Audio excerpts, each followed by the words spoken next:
Check. Check 1, 2, 3. Hello, hello. Is this thing working? Hello. Had a bit of a bumpy start here. Not an ideal way to start. Let me see here.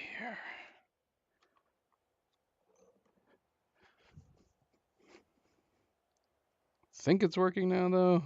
I think everything's working good. Honor and everything.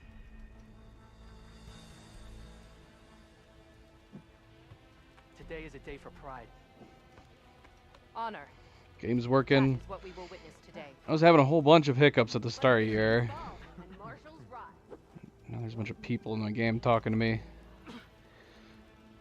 I ended up logging into Cleo's profile by accident. I didn't realize that I had logged into it by accident. And I started the game up, and it was taking me through the setup phases at the start of the game. And I was like, why is it doing this? Where is my saved game? Why is it having me start over? And then I realized I was in Cleo's profile. So, good start. Excellent start. Hello, everybody. Welcome back. Welcome back. Happy Monday. Start of a new week. Hopefully everybody is doing well. Hopefully everybody is staying chill, staying relaxed. I agree. MP, how you doing? MP Cleo, anybody else who's here for the moment? Hopefully you are all staying stress-free. Oh. Just start over from the entire beginning. How do we do that? If that happened, like, let's say, like, all my saves got corrupted. I don't know how I would approach it. We'd have to breeze through the main quest, at least to get to the next part of the main quest. It would bum me out that, technically speaking, we would have missed, like, a bunch of side stuff. And eventually I'd want to get around. You know, that's actually happened to me before. I think something happened when we were playing Ghost of Tsushima, and I had to go back. I don't think it corrupted, like, I didn't have to start all the way from the beginning, but I think I lost like 20 hours. Something insane on Ghost of Tsushima. I don't know if I should have exposed people on the stream to it. I didn't, though. I ended up basically spending a night replaying all the stuff that was lost. And I played up until the point where I left off last, and then I started the stream up again. It wasn't fun, because even though ironically it's a game and you should be able to have fun, like, even if you have to repeat some stuff, there was just something in the back of my mind going like, this sucks, man. I just played all this, and I'm having to play it all again, so I have to catch back up to where I was. I don't know. Yeah. Corrupt save files is not fun.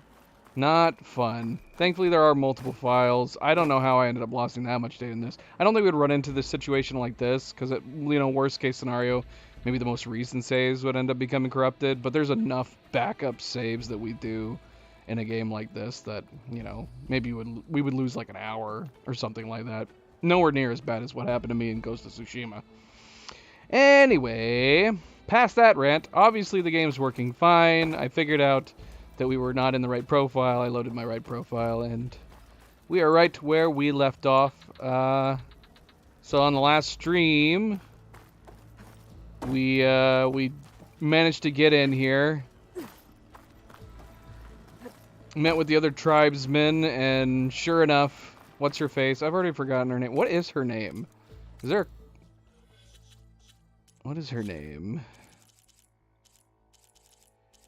Too many names to remember and too many unique names to remember.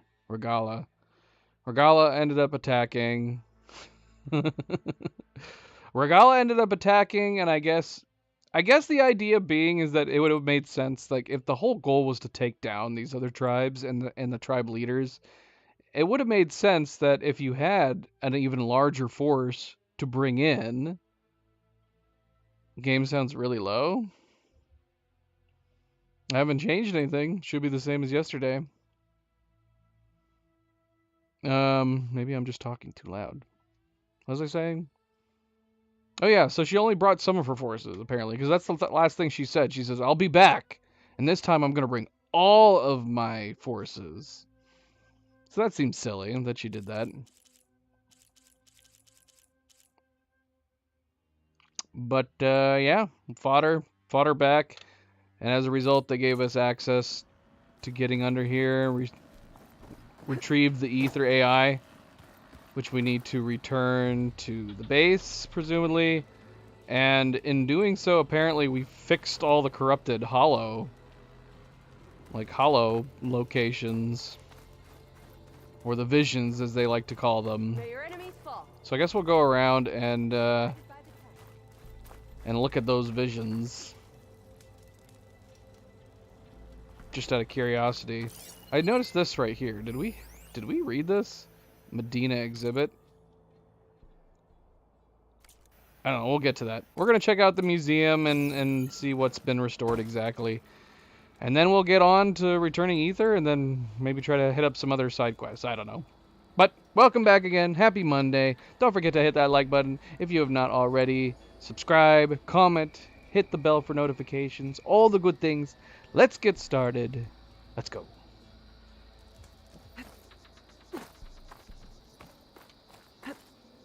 Yeah, I don't know if I read this or not, because it's like off on the side. So maybe we didn't.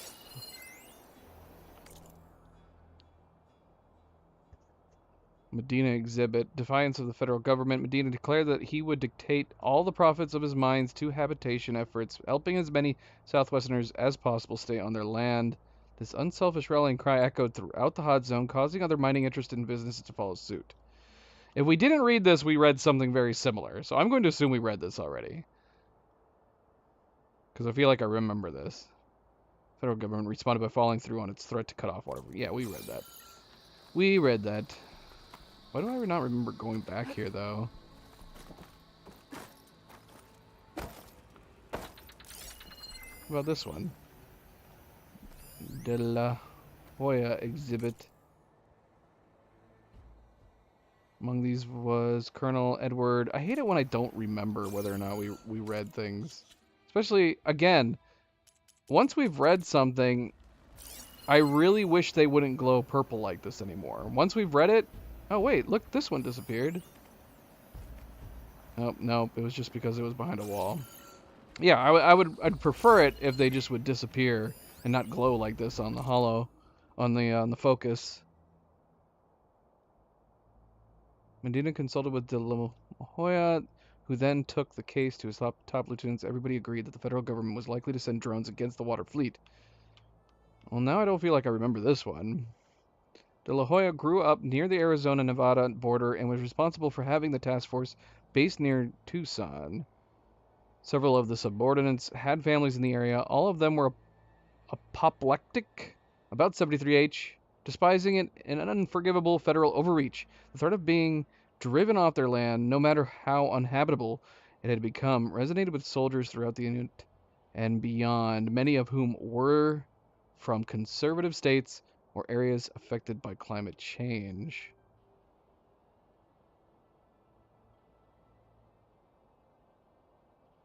As the Mercosur agreement took shape, Medina consulted with De La Hoya, who then took the case to his top lieutenants. Everybody agreed that the federal government was likely to send drones against the water fleet. De La Hoya, who came to prominence as a pilot, told the others that he was prepared to single-handedly take on the drone squadron in something or other. Because there's so many in an area like this too, where I'm going like, for example, I don't think we read that one, but it's hard for me to keep track. It's hard for me to keep track. What's this? Did we not listen to this? It's got an exclamation point on it. To all sons of Prometheus engineers and operatives, I've been hearing some belly aching, whining about the Tanakh, the work, the conditions, the occasional limb loss to a machine when someone gets careless. I get it. It's been a long road. We've suffered.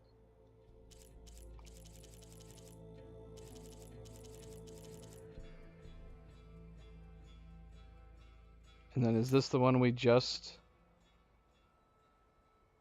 Yeah, this is Anne Hear Faraday. now the words that reunited a people.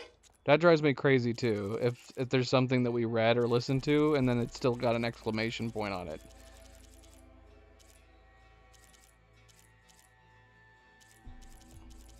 I missed something right here. That gap.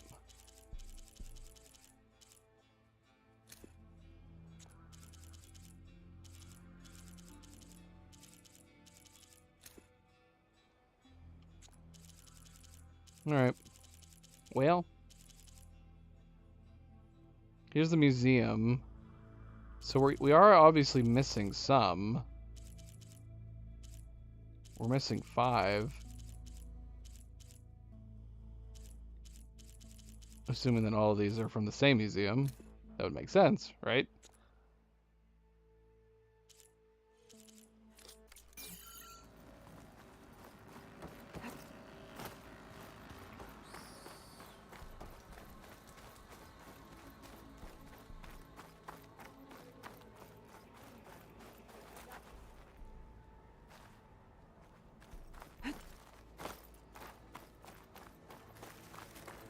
So the machine final- rebels come in. How do they do it? Tame them to run. Join JTF-10 for a covert operation deep within the rainforest.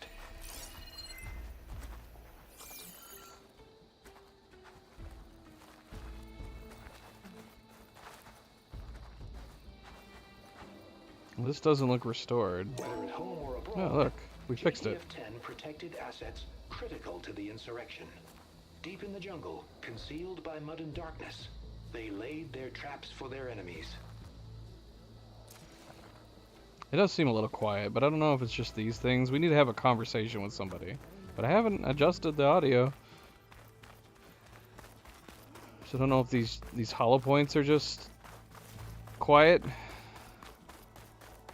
Discover how JTF-10 claimed home field advantage in the desert.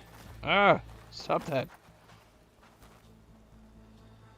JTF-10 seized key assets all across the desert. Where others feared the Mojave's raging sandstorms, JTF soldiers used them for cover, crippling enemy supply lines. Karo was risking a lot on this ceremony. The crowd is smaller than I expected. People must fear Regala's threats. Observe the grit of JTF-10 in the mountainous regions of the hot zone. Trained to outlast, conditioned for any climate. JTF-10 were elite defenders in even the most remote mountain landscapes. Honor and strength.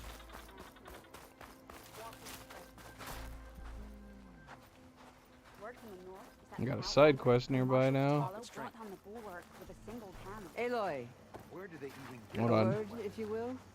I heard they took down a tremor tusk that Regala Out in the field or relaxing at base, Joint Task Force 10 acted as one.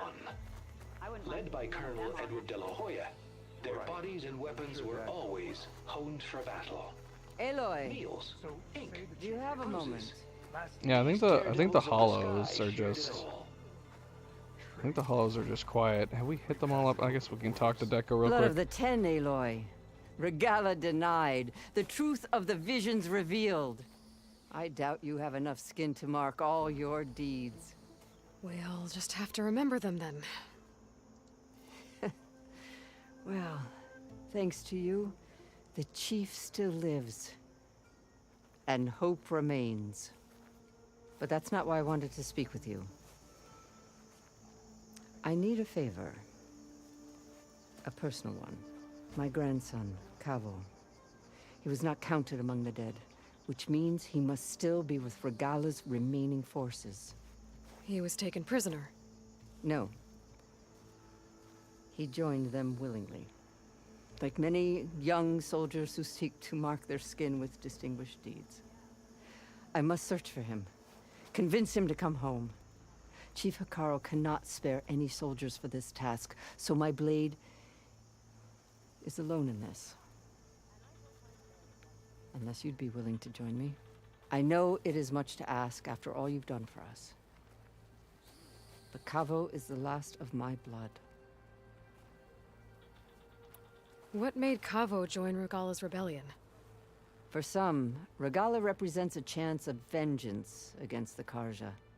During the Red Raids, it wasn't easy to turn the clans back at Barren Light. Many wanted to pursue the Karja all the way to Meridian. So when Regala attacked the embassy, they took it as a call to arms. Yes. But others, the young especially, care only about the glory they think they'll earn by hunting an age-old enemy. As for Cavo, it was probably a bit of both. And a youthful desire for a cause to get the blood burning. Nothing I said could stop him. So if Cavo didn't listen to you when he joined the rebels, what makes you think he will now? Cabo was too young to fight during the Red Raids. War was a stranger to him. But he must have experienced the suffering it brings by now. He will listen. He must. I just have to find him before it's too late. You said Cavo's your last living relative? Yes. Before Chief Icaro, the clans warred constantly with each other. Every skirmish claimed another comrade. One by one, I buried my children. And then, their children. I'm sorry. I tried to vent my grief on the battlefield, but I never found comfort there. Only in the wisdom of the visions. And even so, I still couldn't prevent Cavo from following the trail of blood. If Cavo joined Regala's rebellion of his own accord, will Hikaru let him back into the tribe? The chief knows the value of mercy, and the toll of unending bloodshed. It's the rest of the tribe I'm more concerned about. They won't quickly accept someone who betrayed them. Even with my support, it won't be easy. But you have to try. I'll help you find your grandson, if I can. Where do we start? A while back, our scouts reported Cavo's squad left one of Regala's outposts in the hills to the south. His squad never returned, but the scouts also spotted one of our own being held captive there. So we'll start at the outpost. If we free the prisoner, maybe they'll know where Cavo's squad went. Shall we head out?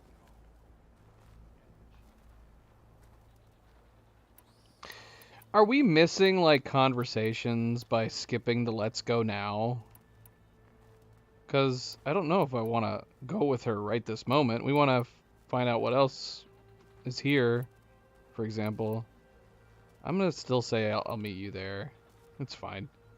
Mysteries! Welcome back. I have some other things to take care of first. I can meet you there.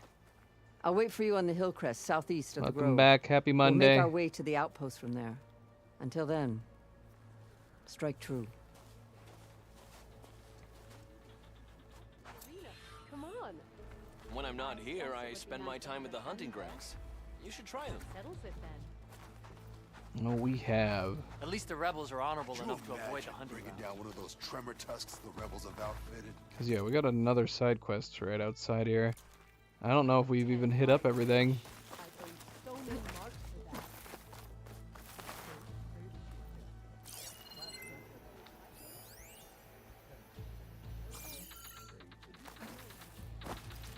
Did we really only have this many hollow projector things? I feel like we only looked at like three or four. 2 there, 1 there, and then 1 here. I guess that's it. Why do I feel like I remember there being like a bunch? What's she doing? Had a good run at the hunting grounds the other day. Earned a half stripe. Please. Full stripe or don't bother. Reggie, how you doing, boy? I need to get off this thing and walk.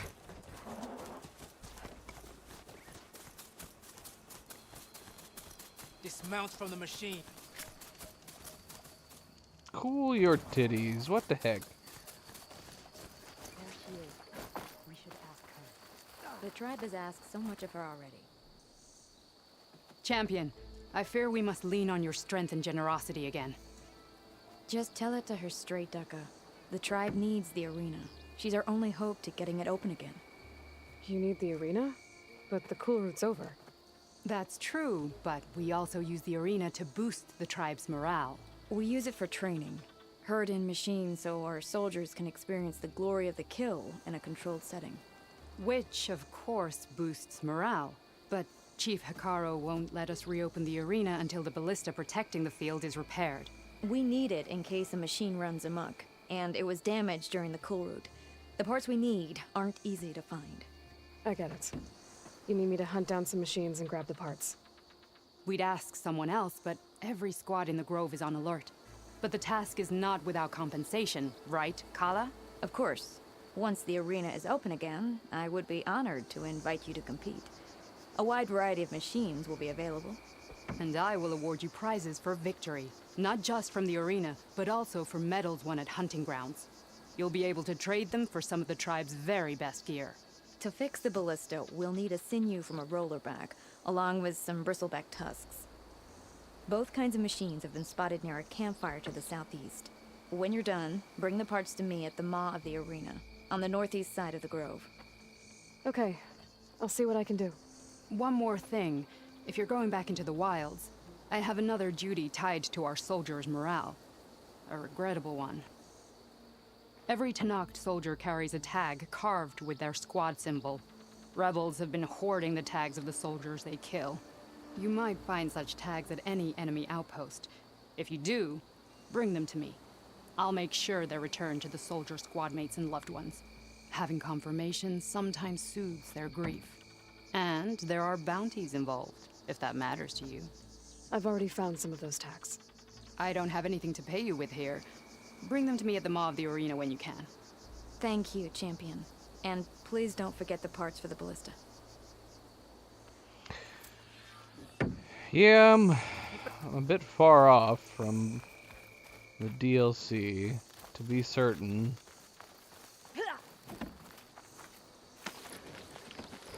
And I will probably do the same thing as the first game, regardless of where it can possibly stand in the storyline. Probably beat the main game, then do the DLC. Not far from here. Easy there. Dang it.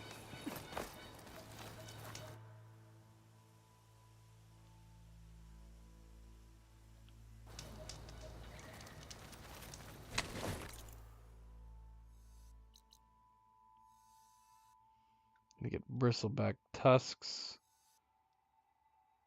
And there's a question mark up here that we never hit. I think that was there before. What's up, Aiden? Welcome back. Welcome, welcome, welcome. How goes it? How is the start of your week? Oh, interesting. That makes it a little less confusing. I'm kind of glad they did that. I don't like having randomized DLC where it's just like, oh yeah, you can attend it anytime you want. I would prefer DLC to just be an expansion off of the main story. Which honestly, Frozen Wilds kind of felt like that. To me, it felt good after the main story.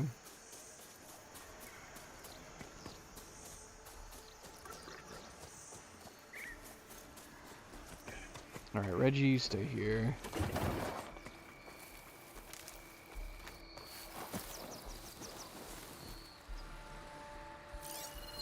Should try something other than fire.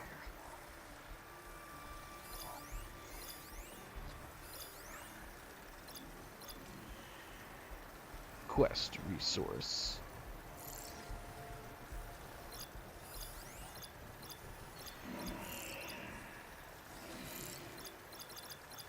Try something other than fire, even though it's the blaze canisters that set off a chain reaction. Lay down some traps. Did they come across this bridge?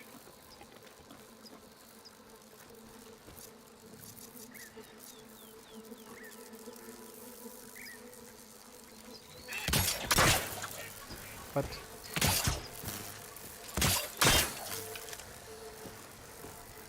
What the heck?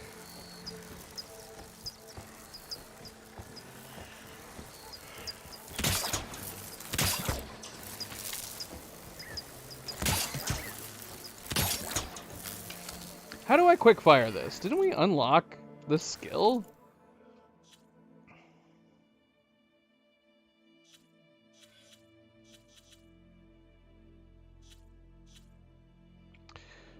Maybe let's not talk about possible details on the on the DLC. Thank you, MP. Yes, don't forget to hit that like button if you haven't yet.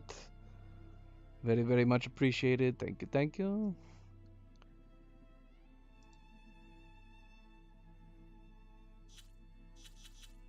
Let's see.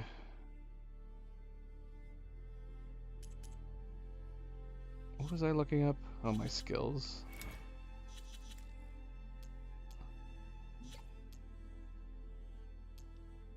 What's in the traps?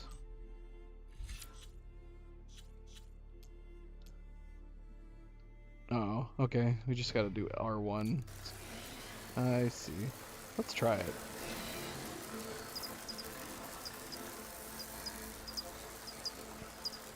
I don't know how spread out it goes. Not much, but I guess that's good enough if you need, especially if something's coming after you.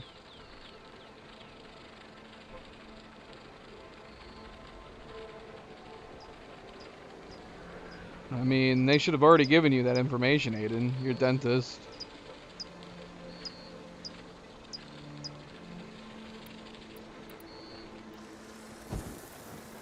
So what'd your dentist tell you?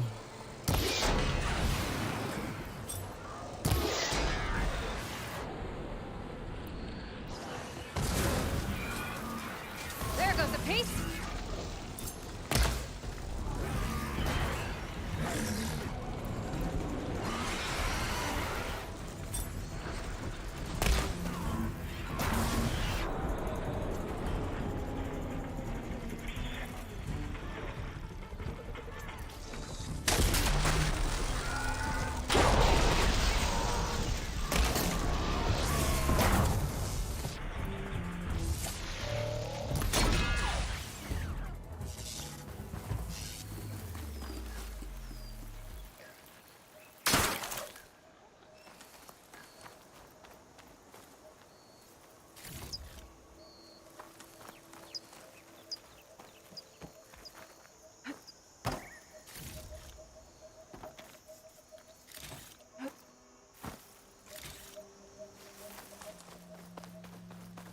That's all the tusks I need.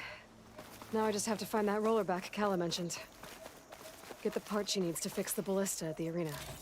I think it just depends on how well your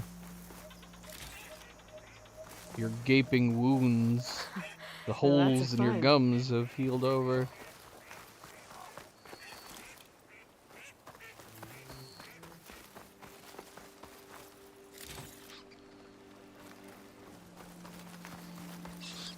Yeah, I actually like a lot of the new machines in this game. Welcome back, Subject, by the way.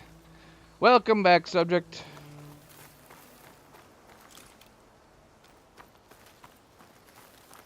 Happy Monday. Well, the issue isn't you're wanting to avoid eating certain things, not because you're in pain, but because you don't want it, you know, ripping open your, ripping those open, causing you to start bleeding. If the holes are still there, I would avoid, I mean, never mind hard foods that could, you know,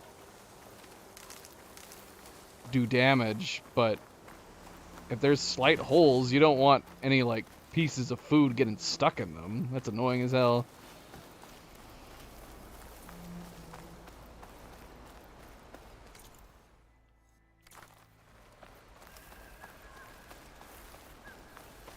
No worries, mysteries.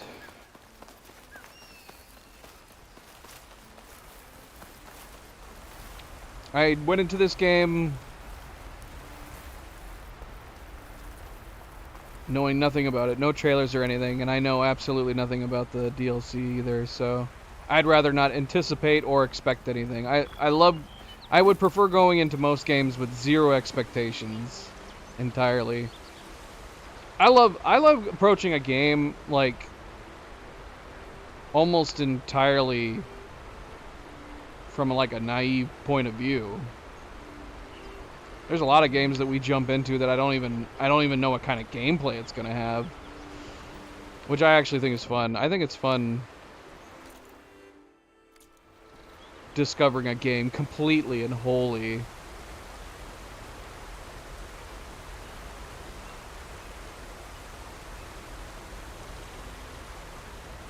What is the question mark here?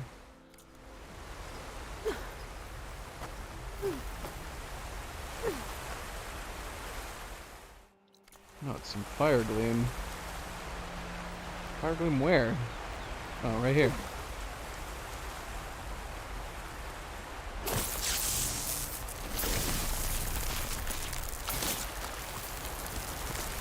Ah! Almost fell down. Nice. That was a good find.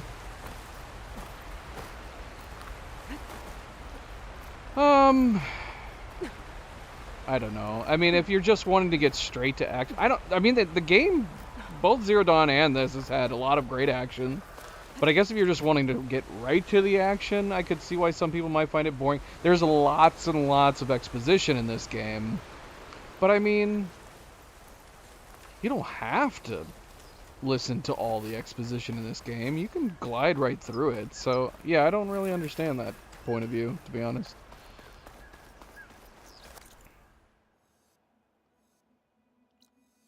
Okay, so we need to go back to the base. But is there anything we should do first? Maybe let's just go back to the base for now. Deliver ether at this point.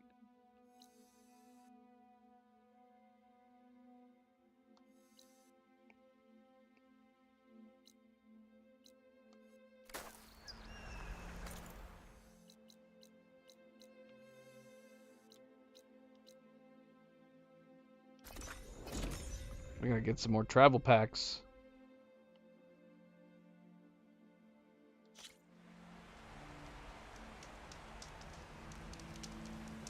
I wonder how much snow it'll be this time. Let's just enjoy the view for the moment.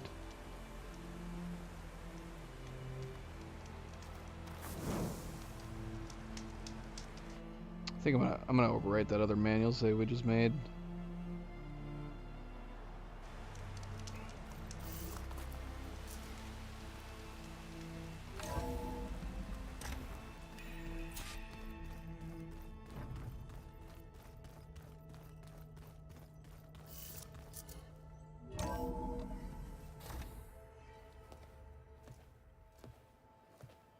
Like this? Oh, you're not waving a hammer around, Aaron. Try a gentler touch. And my big sausage fingers don't really do gentle, okay? Bring it back. Trace the line. To your right. Other right. I just saw it. I like It's the seeing one all Aloy these found up guys north. coming in here. Gotcha. They call it a concussion beat party or something. Yeah, now that's music. Aloy! Erend, you're all better. And you're here. Well, the world only goes on. If you can do your thing. We learn fast enough, we help make that happen. You want all the backup you can get, right? We still have much training to do, of course. One does not become hunter in a day. Each seed grows at a pace of its own. Doesn't mean it won't bloom. You should know your Tanakh friend arrived. Kotallo. I heard their warriors drink people's blood.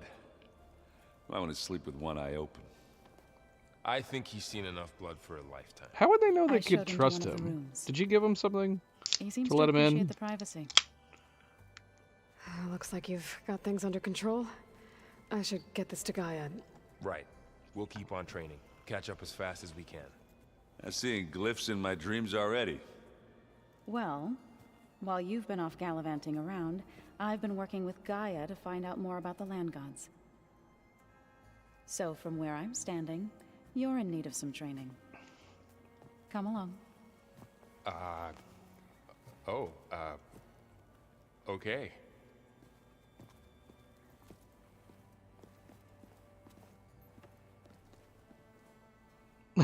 Stop nodding at each other. Oh, and I delivered your message to Talana. She headed for that Oseram camp you two were looking for, to the southwest. Is your focus acting up again? Nah, it's fine. I can take a look if you want. Nah, usually works if I just flick it a few times with my thumb. Gosh, we've ruined these people. It's like we gave them smartphones. Hey. Hey. A nice place. Well, it's not like I built it or anything. Right. Well, I can see why you had your doubts about bringing us along. It is a lot to take in. But, don't worry. That's nothing I can't handle. Right. I was hoping you could help me with something. It's about the Tenakth rebels, and it also has to do with the Oseram. Really? That doesn't sound good. Let me know what I can do to help. I see Varl gave you a focus. Well, it doesn't look as fashionable on me, but by the Forge, the things I've been able to see. Granted, a lot of them are bad, you know, the old world ending and such. I'm still trying to wrap my head around most of it, but I never really understood how you were ever able to find my sister back in the Sundom. And now I do. Sort of. It makes me feel like I could be useful. You know? It takes some time, but yeah. I guess you know what we're up against by now. Yeah, I'm not gonna lie. When Varl first told me those bastards come from the stars, I thought he'd eaten too many of those medicinal berries. Yeah, but I've gotten used to seeing impossible things, thanks to you. I just wish they weren't always trying to kill us. Yeah, you and me both. Tell him to stop looking at us with the corner of his eye. What happened to your right eye? How are you settling in? Yeah, Varl's been helping me get the lay of the land, when he's not getting all tongue-tied. I don't know who makes him more nervous, that Gaia lady or our new Utaru friend. Well, what about the Vanguard? Aren't you supposed to be back east, ordering them around? I sent some of them back to Meridian with a message. I doubt Avad will mind me sticking around to help the savior of Meridian.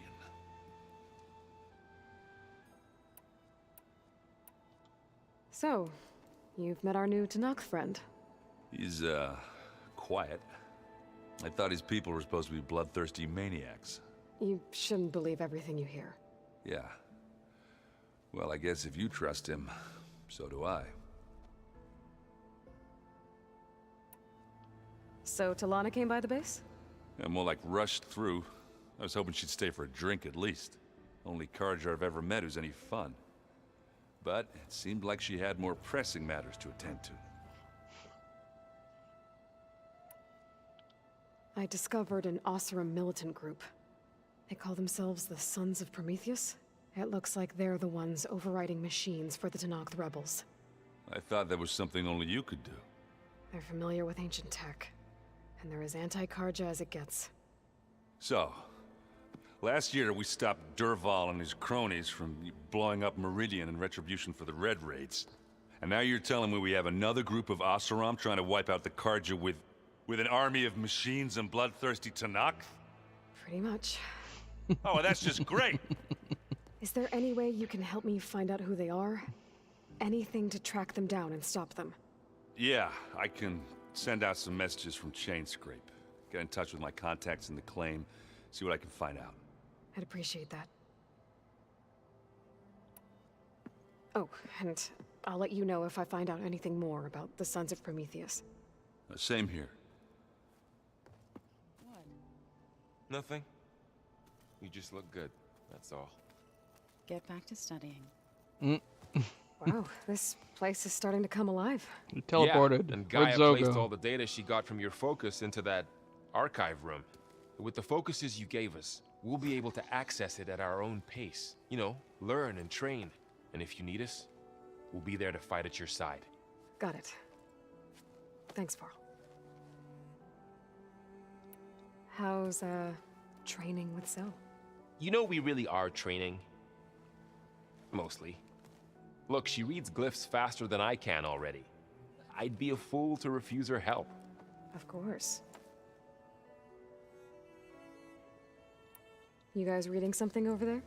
We just finished going through all the logs you collected back in Nora territory, and All Mother Mountain. It's hard to imagine that my ancestors were trapped inside, without the knowledge from Apollo to guide them. Thanks to Ted Faro. Yeah.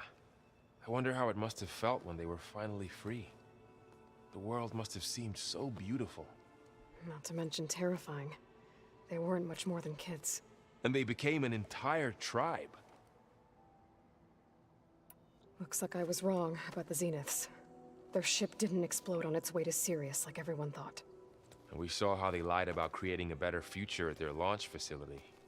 Guess they lied about what happened to their ship, too. But still, a tribe settling amongst the stars. I couldn't put a single dent in their shields, Varl. That one Zenith almost killed me. That didn't stop you from resurrecting Gaia. Won't stop us from using Hephaestus against them. Let's hope that's enough. I'm guessing you've spoken with Kotallo? I wanted to pay my respects for those who fell when we were ambushed at the embassy. Told him I'd never seen anyone throw themselves at a machine like he did. He said a warrior shouldn't be praised for fulfilling their duty.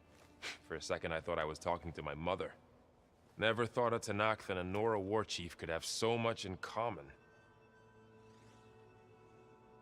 I'm guessing Talana didn't stay for long? You got that right. Makes you wonder what this Amadis guy did to grab her attention. Whatever it was, she didn't tell me. Must be quite a story. I guess she'll tell us when she's ready. How's everyone handling their focus? And we all have our difficult moments. Erend definitely curses the most. But I'm hoping Oseram's stubbornness prevails. How's everyone doing? Just taking it all in. No one snapped their bowstrings yet. Okay, so it seems clear that we probably should have been stopping back at the base periodically. Think you can hold the fort while I'm gone? If Erend stops listening to the same music over and over again, maybe. We'll be fine. I'm with you, Varl. I'm with you. Where's Zoe? Oh, she teleported back. Let's talk to Zoe now. See if Varl disappears. Well, Varl he's looks happy there. about his training partner. Learning is best done together. Have you gone back to Plainsong at all? I thought about it, but I wouldn't know what to tell them. The chorus already thinks me a thorn in the thicket. If they knew what we did to Fa, even if they understood, there'd be little they could grasp about all this. No. For now, I must leave the tribe behind. What are you up to? Gaia was kind enough to put together a list of glyphs used by the Old Ones. She helped me decipher some of the data you've collected, and showed me how to use the focus to help the process. It's not easy, but it's been working so far. That's good to hear.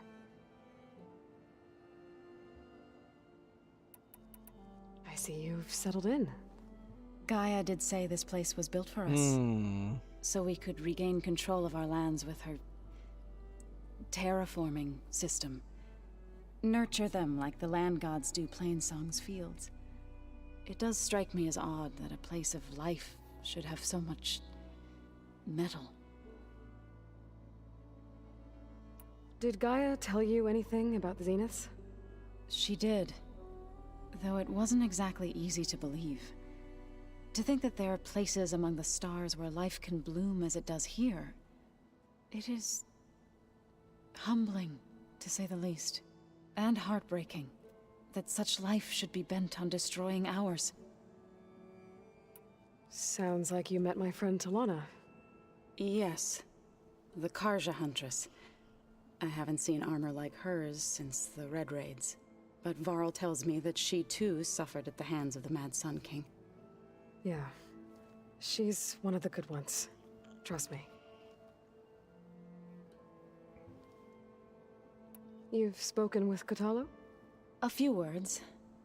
Tenakth don't have much use for us outsiders. You must have made quite the impression for him to offer his fealty. So you've been talking to Gaia? Yes. She was kind enough to take me through some of the history of the Old Ones, including their demise and the heroic actions of her creator, Elizabeth Sobek. I was surprised to see she was you. Past, but reborn? Not that I claim to understand how. You've been getting to know Erend, I assume? Of course. Any friend of Varl's is a friend of mine. In this case, a very loud friend.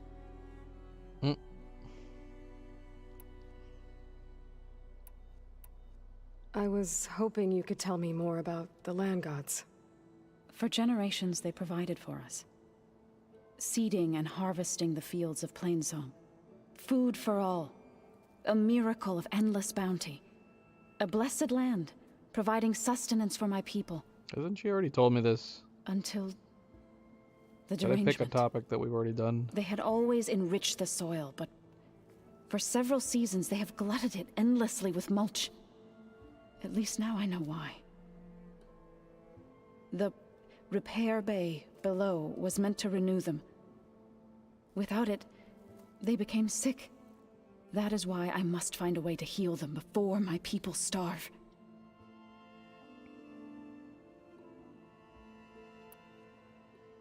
Possibly. We've already asked about the Gravesinger too, but we have your neighbors and you in the chorus now. At least it looks that way. Again, I wish they had the offset colors a little more clear. But yeah, these two are definitely blacked out. These two are not. What did we not ask her about the chorus? So, how does a tribe like did the I miss Utaru something back when we manage to maintain talked to her peace before? with warriors like the Tenakth? By holding them off. When our fields bloomed aplenty, the Tenakth looked upon our lands with envy. But Plainsong's dishes provided sanctuary and high ground to keep invaders at bay. In the end, even the Tenakth saw sense in a truce. The Utaru promised to provide the Tenakth with food from our crops every year. In exchange, the Tenakth would relinquish one of their own, a veteran, to train the Utaru in combat. This custom was abandoned a few years after the derangement. But some veterans still remain in the plains. I believe I've met them already. I've been meaning to ask, what's the deal with you and the chorus? You didn't seem to be on the best of terms. That's what happens when you're the one Utaru who insists on publicly defying them. Twice. When the Karja invaded the Utaru plains, they did more than just attack our villages. They burned our fields, took our people as slaves, and murdered those who were too weak to make the trip back to Meridian. To be sacrificed in the Sun Ring. I was helping the healers back then, as waves of refugees swarmed into Plainsong. The chorus was divided in how to face the invaders. Some saw sense in raising arms. Others believed the dishes would keep us safe, as they had many times before. And while they bickered, I buried the seeds of the fallen. It couldn't have been easy. Seeing your people suffer while the Karja invaded your lands. I come from a small village near Plainsong. My grandmother used to say there was no seed that wouldn't grow there. I moved to the dishes when I decided to apprentice as a healer. When the Red Raids began, I thought about going back. But the injured kept pouring into Plainsong, day after day. So I kept putting it off. One day, I woke up to hear a Karja raiding party had ransacked my village during the night. I rushed there with the healers to help the survivors, but there weren't any left. The smell of burning flesh haunts me to this day. I'm sorry, Zoe. I made it a point to appear before the chorus as soon as we returned, to demand that we take a stand against the invaders. I was denied. So I left to fight on my own.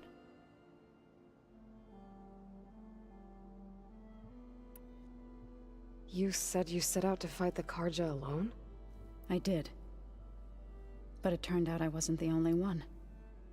News of my disagreement with the chorus spread through the plains. Before I knew it, I had more than a dozen Utaru warriors ready to follow me into battle. We knew we couldn't take on the Karja armies head-on, but we also knew the lay of the land better than they did. We ambushed smaller raiding parties, sabotaged their supply lines, and hit their encampments at night. Sounds like you were a force to be reckoned with. Enough that the Tenakth took notice. When the clans began to push the Karja back east, they let us join their ranks. We chased the enemy all the way to Barren Light.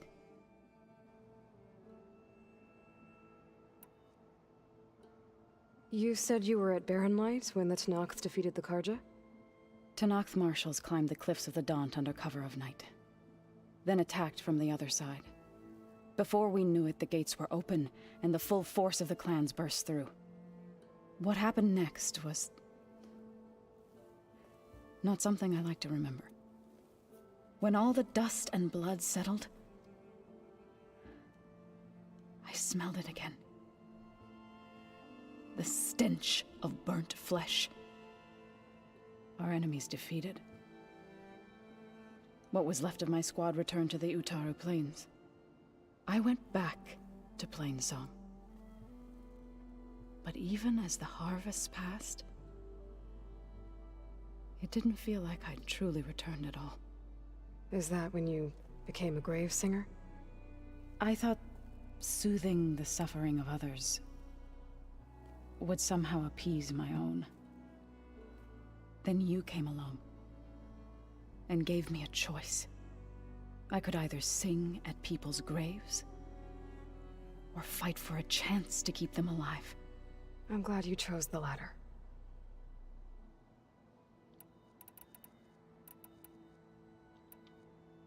I had a lot of follow-ups on that one. Right. I should probably go. On that one thread, I shall that one return to our train. training, then.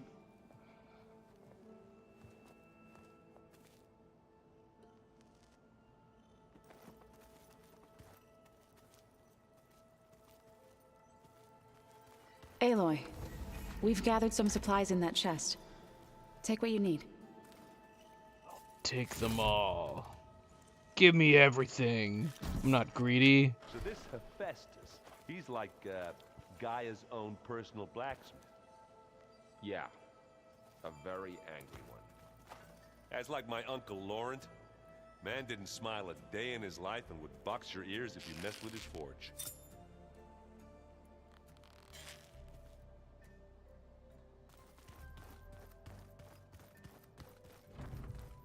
Looks like this room's changed. Is that your doing, Gaia? Yes.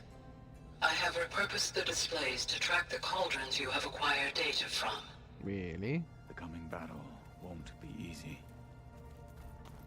I think Italo is also working on his focus.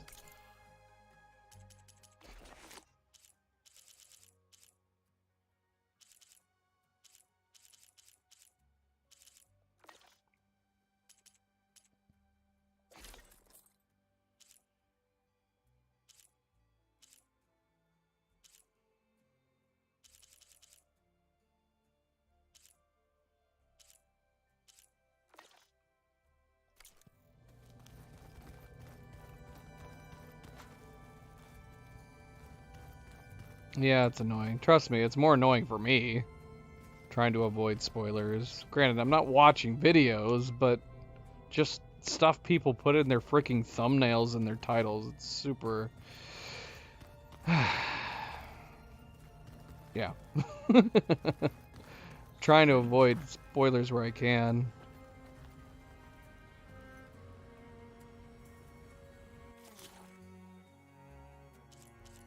I've been spoiled by a couple minor things. I don't think anything huge, but... So we got nothing so far. Wide Maw Tusk. So we need to get... Alright, we need to actively try to fight some Wide Maws. We need one more Wide Maw Tusk, Wide Maw Primary Nerve. We've not come across a lot of Plowhorns to fight anyways. Happy Monday, Red Echo. And we just need some more Fanghorn antlers. Yeah, we just need to, when we see them, pop them off. Pop them off.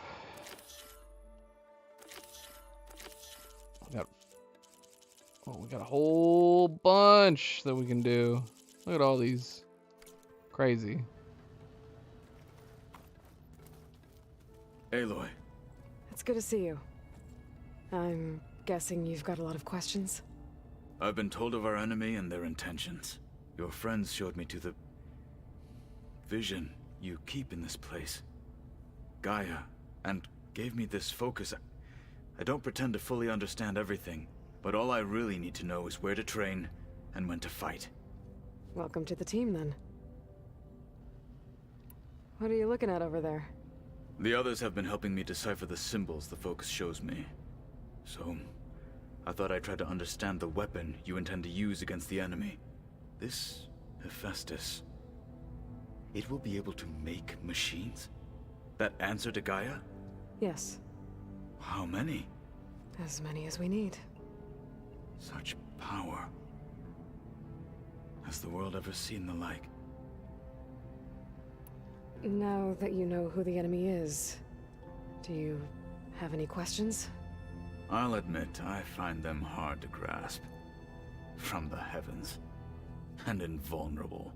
For now. I will leave the strategy to you. I trust you will point my blade where it will cut the deepest.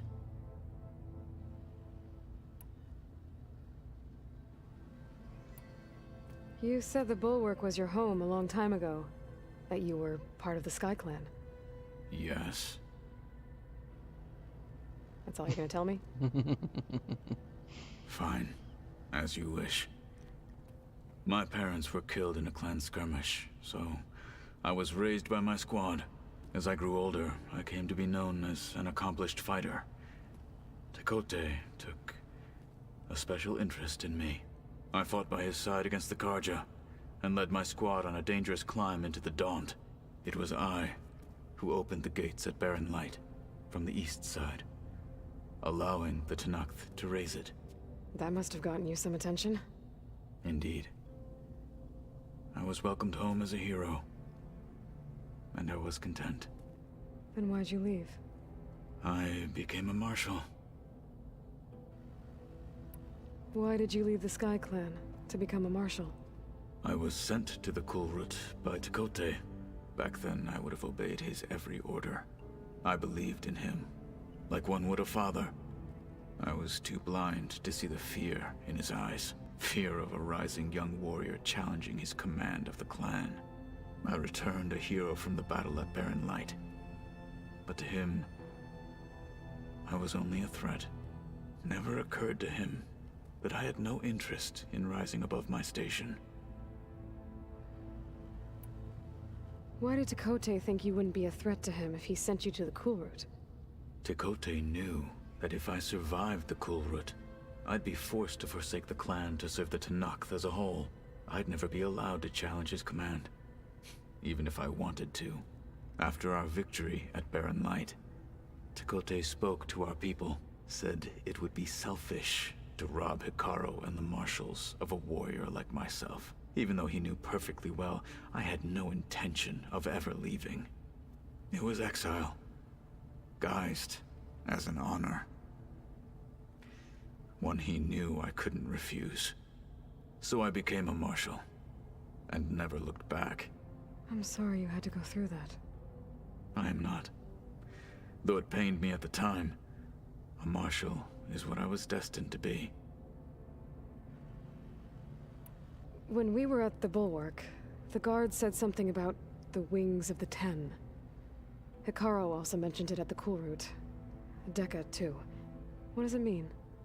The visions tell us that the Ten flew on great metal machines with wings, and leapt into battle from the sky. For us, to imitate this feat is the ultimate expression of martial prowess, and it is why the challengers leap into the arena during the Kulrut. Many times I imagined it as a child. The feeling of freedom, and the awe it must have inspired.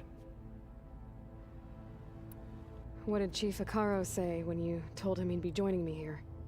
You spilt rebel blood at the Grove and helped reunite the clans. There was little more to be said. He understood. Well, I'm honored he lent me his best marshal. At least for a little while. Indeed.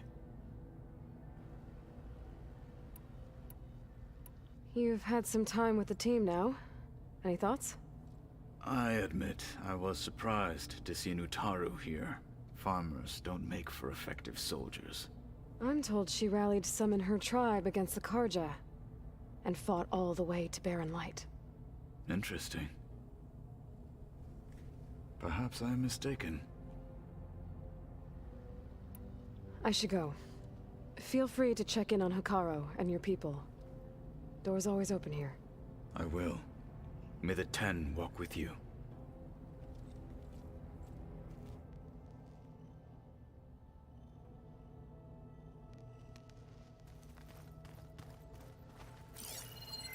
Anything we can look at in here? Anything else? Farrell must have picked this up at Silence workshop. I guess it's what Silence used to capture Hades before he moved it to that orb. I don't know what bothers me more. That he tricked me, or that I didn't see it coming. So, our enemy is immortal. Most of my people don't survive past 30.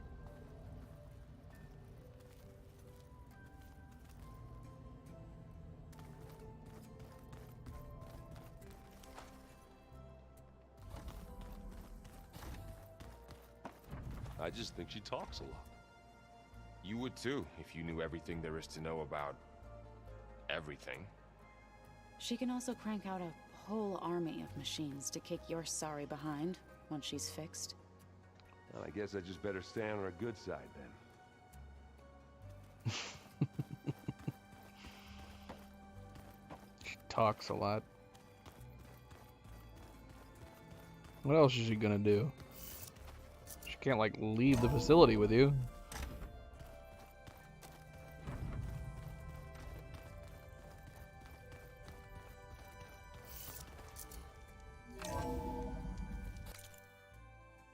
Oh shoot, what do I have highlighted right now? Wine Mall override. Now we want to return. What do we want to return? Did we not return it yet? Man, Korut.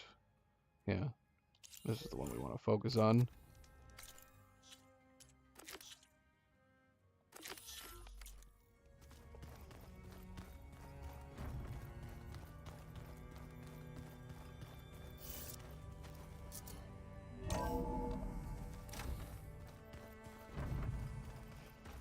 There's new stuff in the other rooms.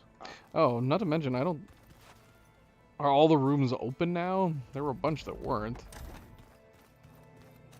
Looks like someone's put some of my stuff in here. I love it. I see you found your room. Your companions thought you would appreciate a private space of your own. This is great. That was thoughtful of them. I was just saying when we first established the base that we needed to decorate. This was going to become our home. And that's exactly what they did. My old spear. Rust helped me make it. When I finished my training. Feels like so long ago now. This is the rite of passage that Vishav gave me at the embassy. I liked him. I kind of feel like He seemed that like a good man. wouldn't be a I bad think he thing to was really hold on looking to. forward to going home. Regala's attack at the embassy. The marshals ambushed and surrounded, killed one by one. Reminds me of the massacre at the Proving. Back in the Sacred Lands. So many lives wasted. And for what?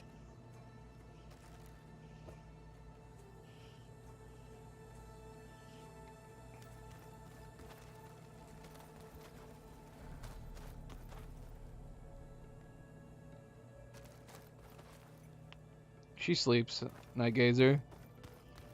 You just don't see her because we're not streaming at the time. She goes and takes a long ass sleep in between streams. Night Gazer, what'd you get here? Huh? Can't just sneak in here. I think Night Gazer snuck in through the window. There's more to say? Dang it, stop that, Aloy, what the heck? Ah, Zoe, why? Stepping all over my keyboard. Better not have ended the broadcast. The heck, girl? Zoe and Milo are like crawling all over me.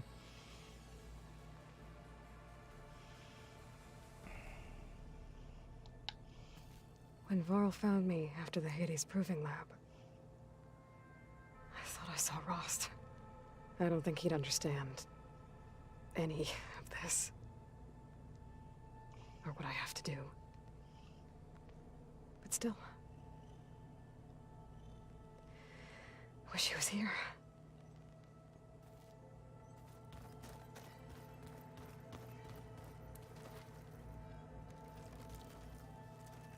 Cool. I've been carrying Elizabeth's pendant with me for months. I love that we have a Since we're gonna base in this stay a one. while, I think I'll keep it here, where it'll be safe. Elizabeth put all of her faith in Gaia. And Gaia put all of her faith in me. If I can do it all, recover the subfunctions, defeat Vorzineth, heal the world, I'd like to think Elizabeth would be proud.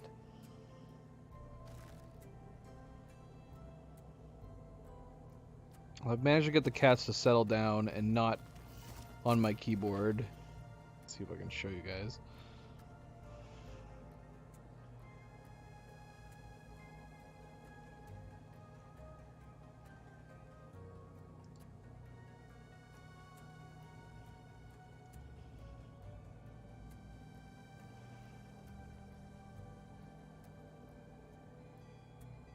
I don't know if I can get my webcam to work.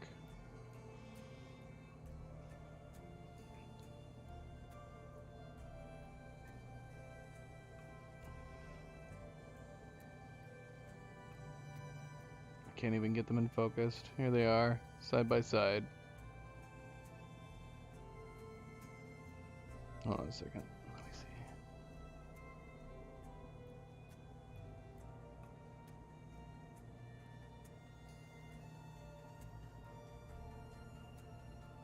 Here they are. This is what happens when Mama goes out of town. They start smothering me.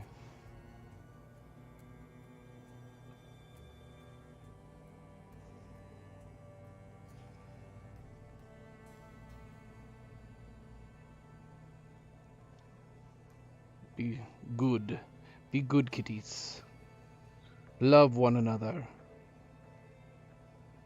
See, Milo doesn't really care. It's Zoe that gets ornery if Milo is near her, so she's being a good girl right now. She's got her tail like wrapped around him for some reason.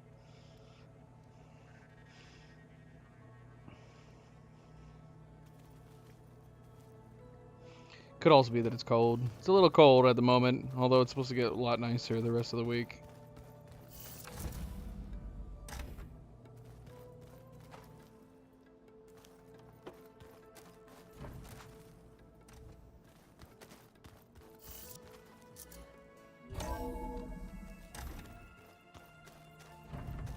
Man, have they been making these?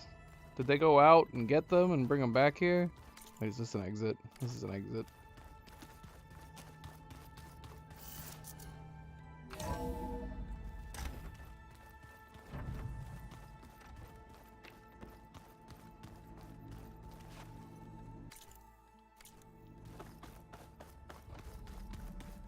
No good. Door's locked until Gaia can restore access.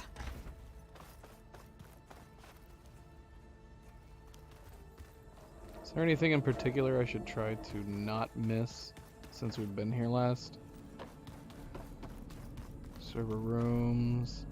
These rooms look unchanged.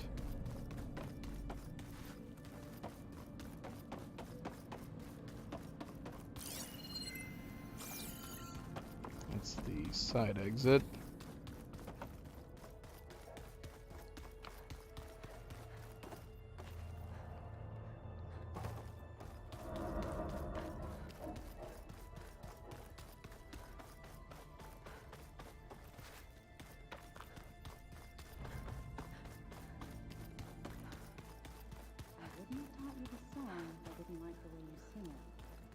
So you like hearing it? I sure don't. You sound like a dying longleg.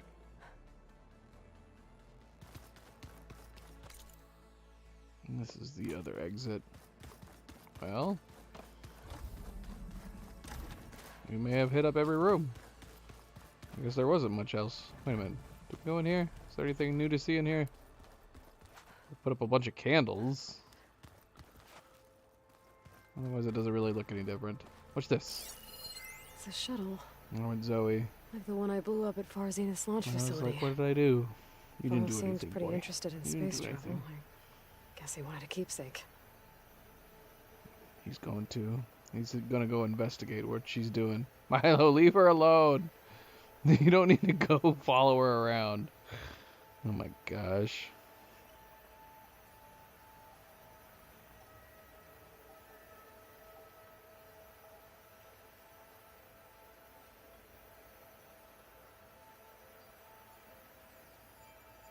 Anything else? Holograms. Gaia, Are you sure that's what the data says? What? Duck on it. Telling you, it's a drink. She was about to ask Gaia something. And then their Is it soft? thing just interrupted it us. says here it had bubbles in it? Well, we can't expect to make sense out of everything the old ones did.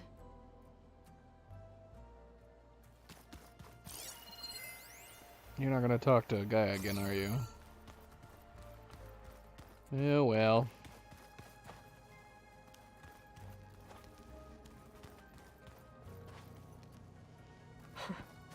looks like Arendt and Katalo moved their stuff in. I wouldn't say it was clean. It looked dirty. I don't mind this. They're giving it their touches. I would not say this looks primitive, just because they've moved in some of their stuff. That's gonna haunt my nightmares. They're just decorating with some of their stuff from home. I don't know if they needed all these candles. I'd say it was plenty bright in here without them. Door's locked. On the Maybe bright Gaia will side, be they able to won't get it have to open worry later. about burning the place down. If you keep Hopefully, anyways. Just don't get this last one. Okay, let's go talk to Gaia. We can look at it together later.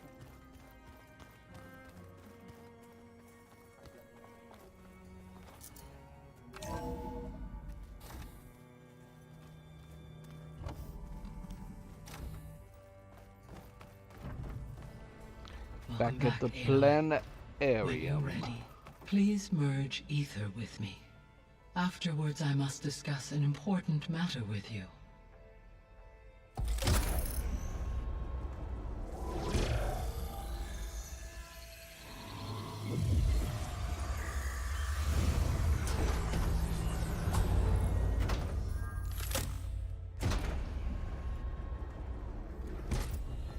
So, what did you want to discuss? While you were away, I received an unusual transmission on my dedicated Aletheia frequency. Aletheia. That's one of the sub-functions you couldn't detect before. Yes. The transmission occurred so slowly that at first it seemed like an accidental blip of data amongst background static. Once I noticed this irregularity, it took some time to collate the complete message. No worries, board.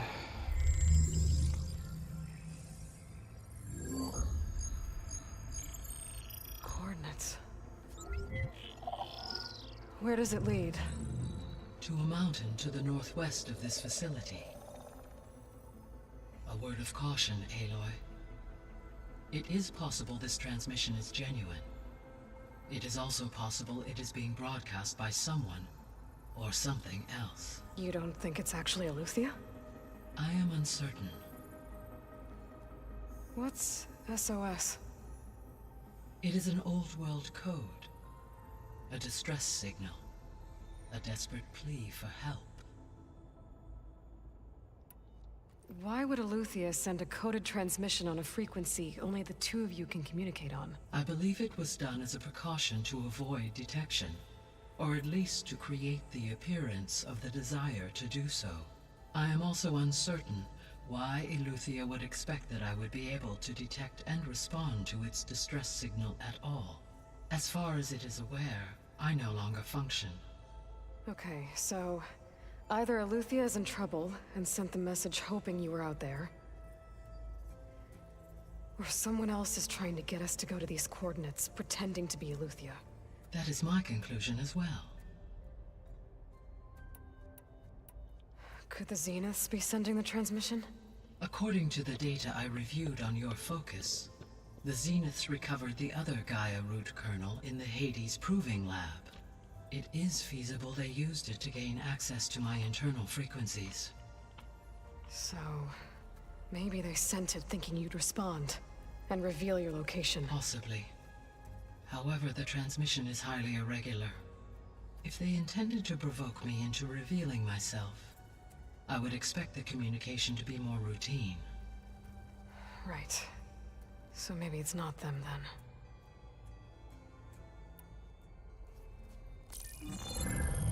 You said the coordinates lead to a mountain to the northwest. What's there? I have no record of anything of note in that vicinity. Okay, and what about the other number in the message? 237. Any idea what that means? I have queried my available databases, but it does not appear to have any significance. Perhaps its meaning can only be understood at the indicated coordinates. All right, I'll go to the coordinates and check out the source of the transmission. All by yourself? Ha! No way. I included Erend and Varl in this briefing via their focuses. I concur that you should not investigate this I can just imagine Aloy's annoyed by the fact that they might be coming. But if it really is Eleuthia, then it's in trouble, and I need to bring it back. Don't worry. I'll be careful and... We're coming with you. She hates people coming with her. You would think they would know that by now. She's Go grab your rejected things. them so many times. We'll wait for you at the west exit, in case you need to upgrade your gear.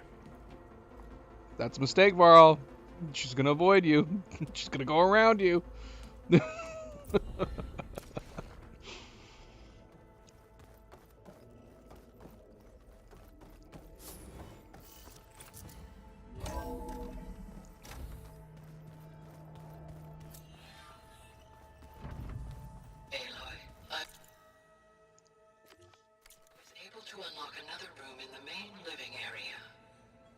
Good to know.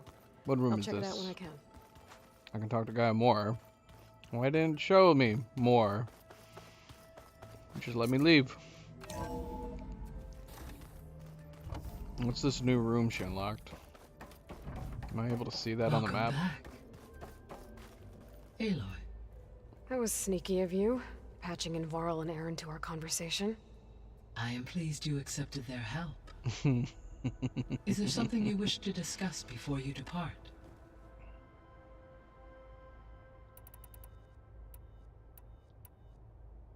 Oh my gosh. What can you tell me about Demeter? Did we miss Demeter a lot of this sows, last time? fertilizes, and tends to plant life. So once I bring it back, all the blight out there will start to get better. I don't feel like we've already permanent talked to her about this, restoration man. Why requires does it the say we have it? abilities of Hephaestus. I may be able to improve conditions in the region for a while. However, a word of warning. Like Ether and Poseidon, Demeter's response to my query was highly irregular. Alone and frightened, it may have taken measures to assure its security. Okay, I'll keep my guard up. Maybe we shouldn't be making AI fearful. The missing subordinate functions. What can you tell me about them? Artemis rewilded the Earth with a variety of animal species. Eleuthia was responsible for gestating, nurturing, and acculturating a new generation of human beings. Apollo was tasked with preserving, organizing, and disseminating vast archives of human knowledge and cultural achievements. Unfortunately, all archived Apollo data was purged on the 2nd of February, 2066, by order of Ted Faro. Faro, huh? I really hate that guy. Understandable.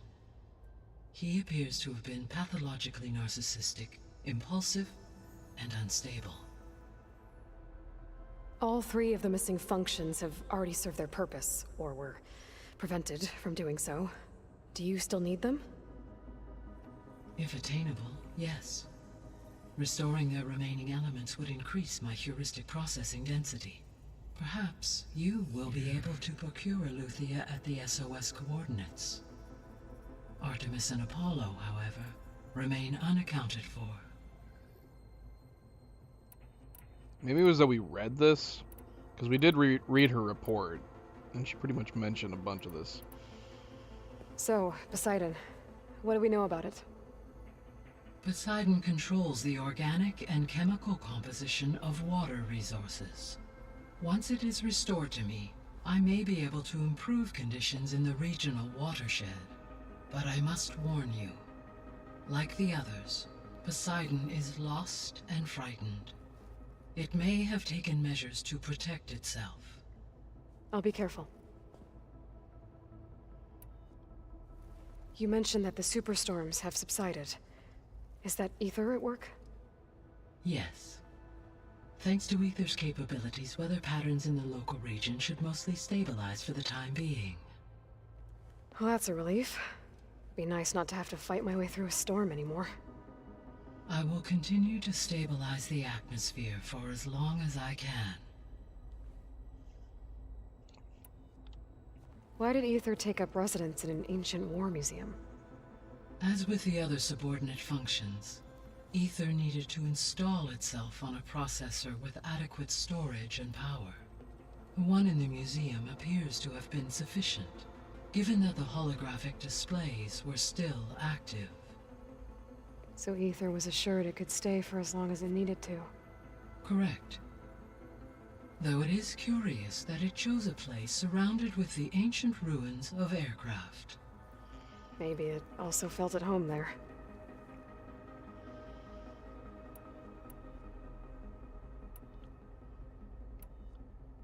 How's Kotallo doing? I detect that the loss of his arm still deeply pains him, though he has not voiced his thoughts. I may be able to assist in his recovery, should he be interested. Let's build him a robot arm. I'm sure. Oh, is she gonna build him a robot arm? That'd be amazing.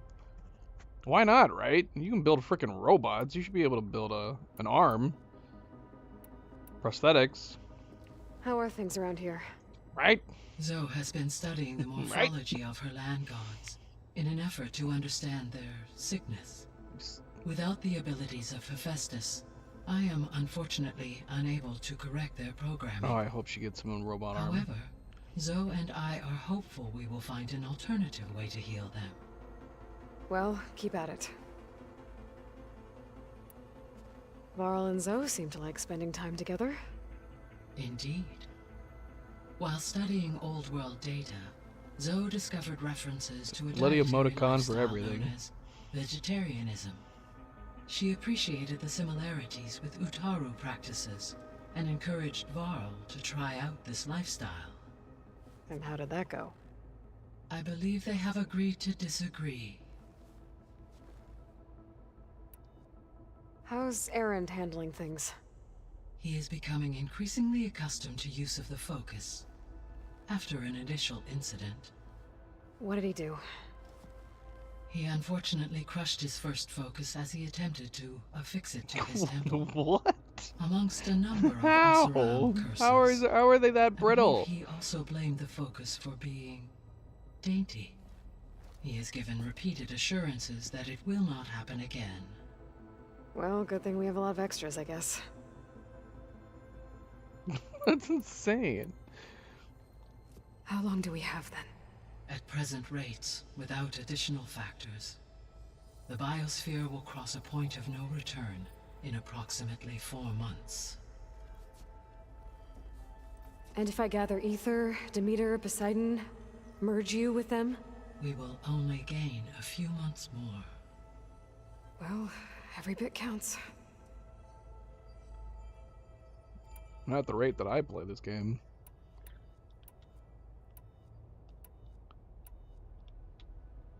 Gaia? What was Elizabeth like? Her presence is interwoven with my memories. The moment I came online, she was there. We exchanged greetings, names, then set to our task. It was the first of many conversations. I enjoyed being in her company, listening to her stories. She was my creator, my guide. Your friend? Yes. When I reviewed the data on your focus, I was saddened to learn of her fate, though I am glad she made it home. I deeply wish she did not have to be alone. She was okay with that. She gave all of herself.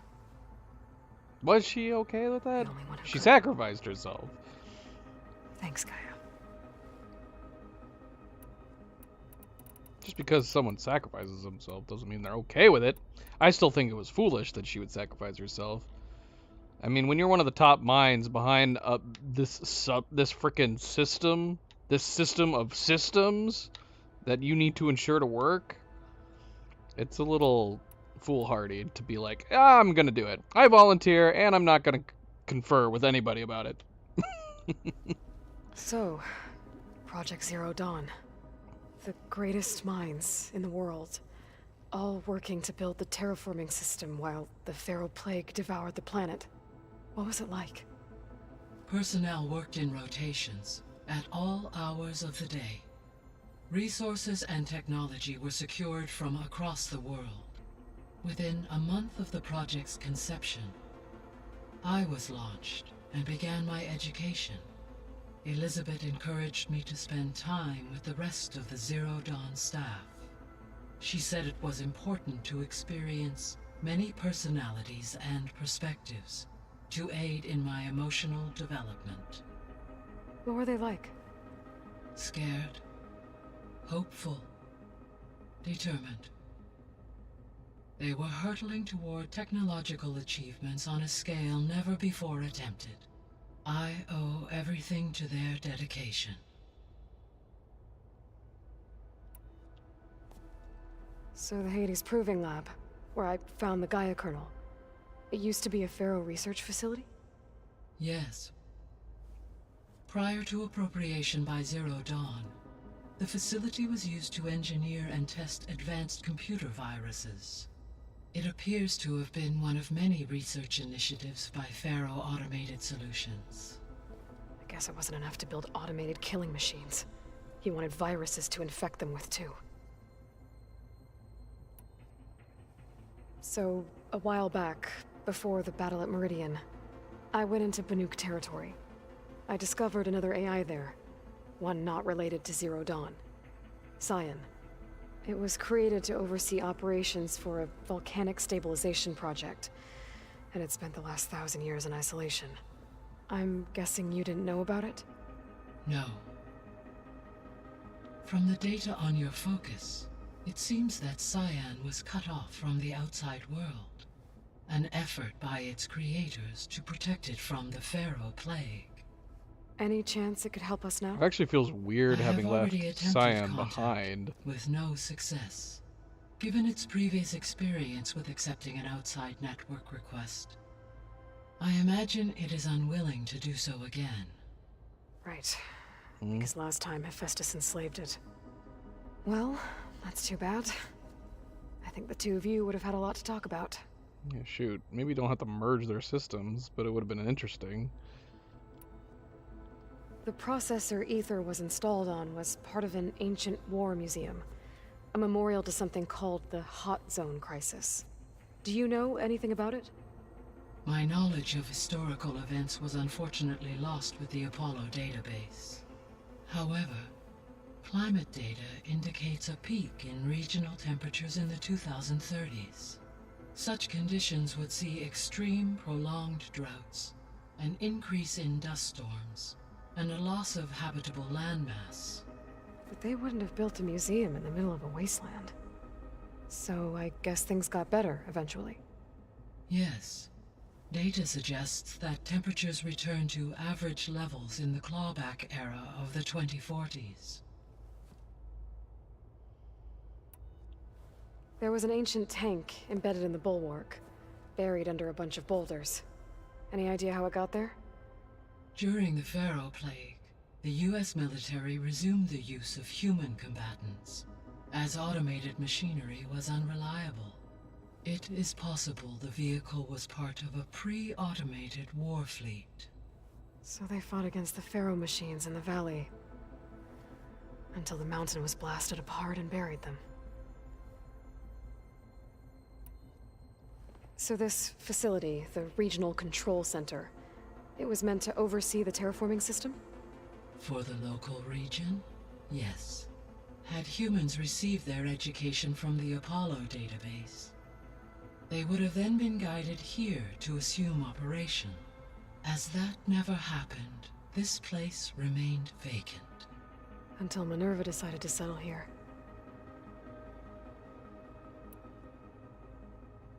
So I guess this room was meant to keep an eye on conditions outside? Yes. From here, the facility's operators would have been able to observe weather and machine activity in real time. It may be possible to restore more of this room's functionality, should you find and reconnect additional camera feeds. I'll keep a lookout.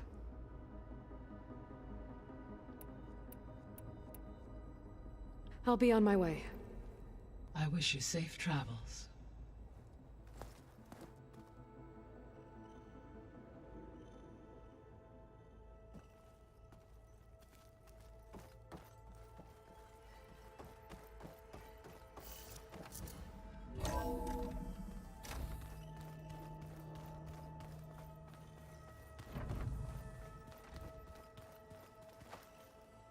Alright, so what room? Oh, hi guys. The angry orb that we thrashed at the Battle for Meridian. Right, now that was another one of those subordinate function things. Yeah, that one was called Hades. Huh. And you said Aloy ended it for good, right? Gaia doesn't need it? I think we're all better off without it. That almost seems foreshadowing. Alright, what's the room that I have access to now? Looks like someone's made this space their own. I see you found Varl and Zoe's room, Aloy. I believe they wanted private accommodations. I see. Now we are hinging on their Looks privacy. like one of the Utaru's land gods. Like the one we killed in the sacred cave. I'm not sure I'll ever fully understand, but seeing something that represents life and prosperity turned into a weapon, it couldn't have been easy for Zoe. Huh. The door's unlocked now. There it is. Gaia, what was this room for? This was intended to be a recreational room for Control Center operatives. Really? Unfortunately, the entertainment modules were lost with They look like drone seats. Oh, that's too bad. That is too bad. Hello? Can we break this open? Oh my gosh. I swear, Aloy would have killed herself multiple times from the amount of things that I've had her swing right into her face.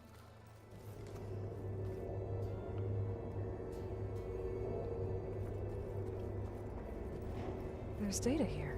Another room. What for?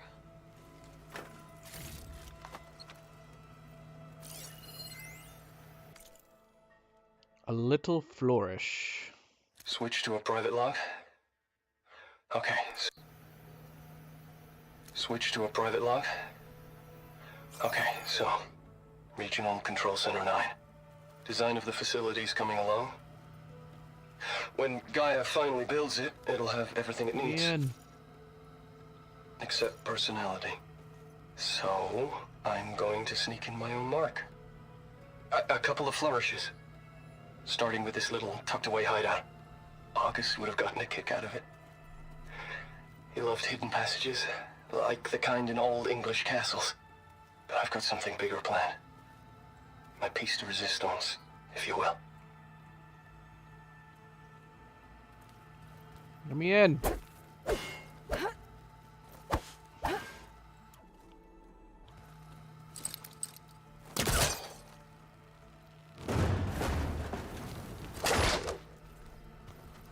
Heaven forbid we have to squeeze through this super tiny crack to go into this room. It's a bathroom.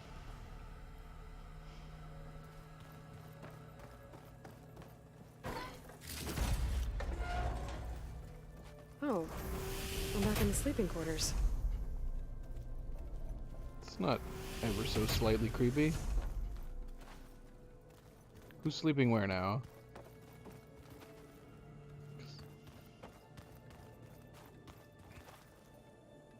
Because Varl and Zoe have one room together. So is this Aaron's? Or is this Aaron's? I can't tell from the materials. I'm gonna assume this is Aaron's over here. Oh no, it's not. So what? When Aaron, when they got here, they're like, so you do have places you can sleep here. So if you want to go back, get some of your stuff. I guess they did just that. I would have been like, man, I wish I would have known that before I made the trip all the way out here. Alright, so if we go that way, we're going to continue with their quest. Do we want to do that right now? Oh, we can't even continue anything else. Okay, we have no choice. We have to continue it right now. Well, the game made it easy for us. Easy decision. Good a time as any. Don't forget to hit that like button. Friendly reminder. Subscribe, comment, bell, all the good things. Thank you, thank you. Let's go. There she is. You ready to head out? Let's go. Let's go. Look at us. 3 battle-hardened badasses forging into the unknown. This ought to be good. Varl. He doesn't seem too thrilled about Aaron coming along.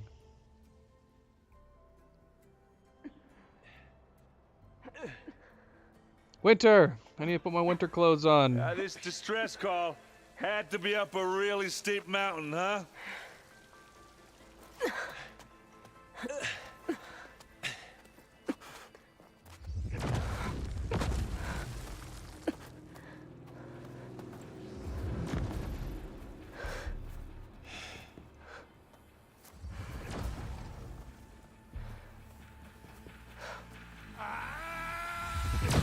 Oh my gosh. Vermin. Yeah, at what point do you figure out maybe it's just not worth the fighter? What is that? It's a ballista. Electric ball. What the hell? What? Dude, he did something. So the electric, like, subdued her for a second? Well, that takes the keg.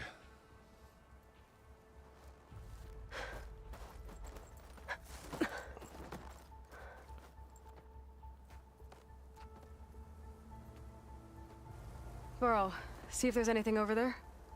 On it. We'll check out the battlefield. Let's start with that zenith. Aaron did some Well, better. there are obviously more Actually, Aaron zeniths looks than we good. know about. Should we put on some winter gear? I wanted to look at the dyes for this. I completely forgot about that. We should have. Can't believe you fought one of them. Almost didn't make it.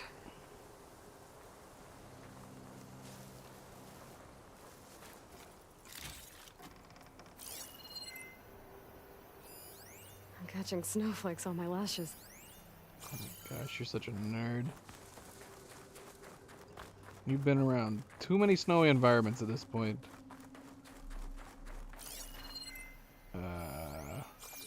Varl, what are you doing over here?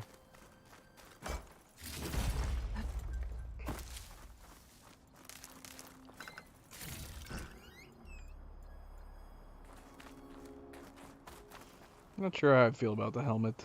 It's too pointy. Too pointy. I really dig the armor. Let's see what it looks like without the headpiece.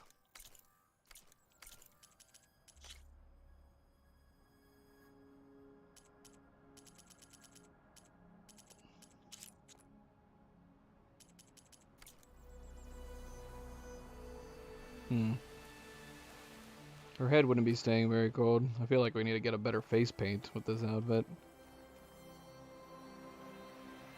She's still cold. Look at her. She's freezing.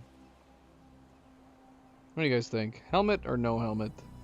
I feel like it makes more sense if we're going for winter gear. I wish you could swap pieces. That'd be cool. Even if it was something as simple as just swapping the headpieces from outfit to outfit. She looks like something, some kind of beast. We obviously modeled it to look like something. But what? What was it that they modeled it after?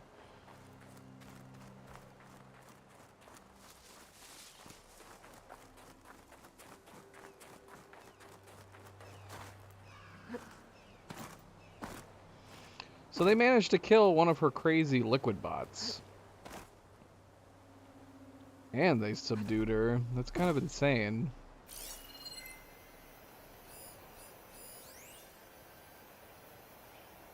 A weapon of unknown design.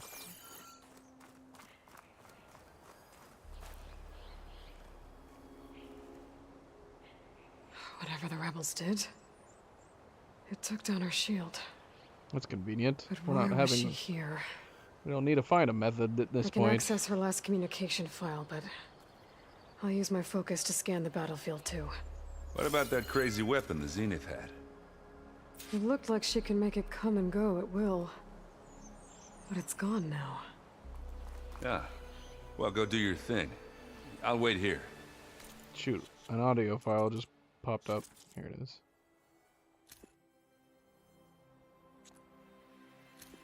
What? Hello, Verbena. What do you have for me? I checked everywhere, still no sign of the asset. Can we call off this pointless search already? Let's not forget who let it slip away in the first place. Now, I'd like to see results by nightfall. Do you think you can manage that? Hold on. I think I see something.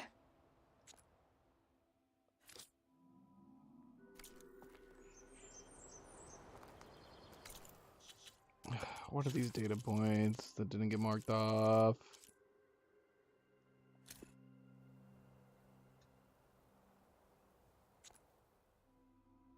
Are these just the holoprojectors we looked at? Discover how JTF-10...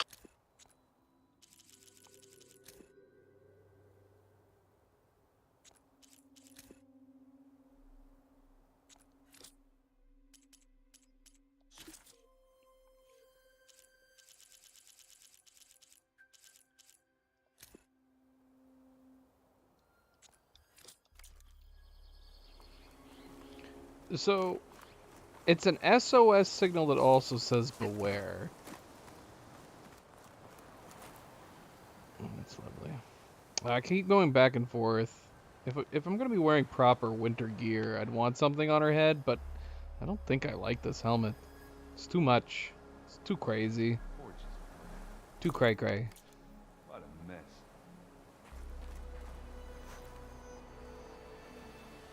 I like the look of The these Spectre had crazy-looking instructions bots. to assist recovery of the asset.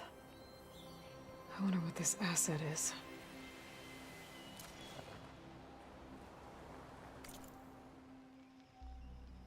Orders received. Assist recovery of the asset. Continue monitoring. B. Sutter.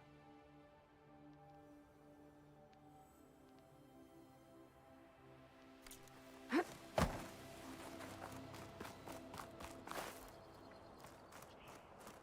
done looking around? Almost.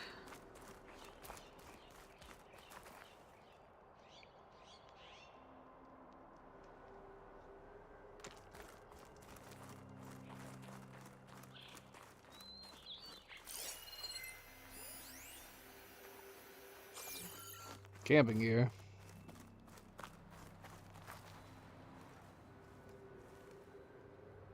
Looks like the rebels camped here for a while. Are they watching this area?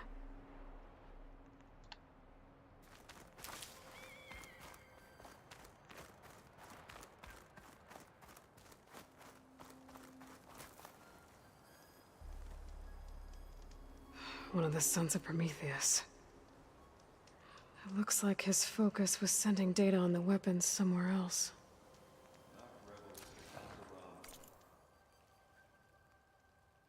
Coordinates redacted.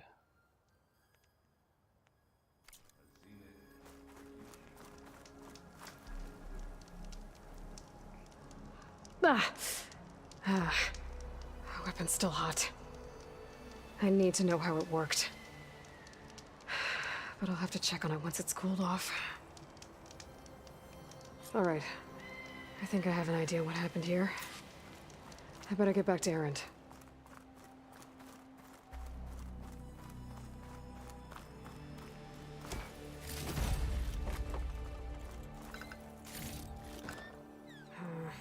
No room on me. I can send it to my stash. Alright, I'm taking the helmet off. It's too distracting.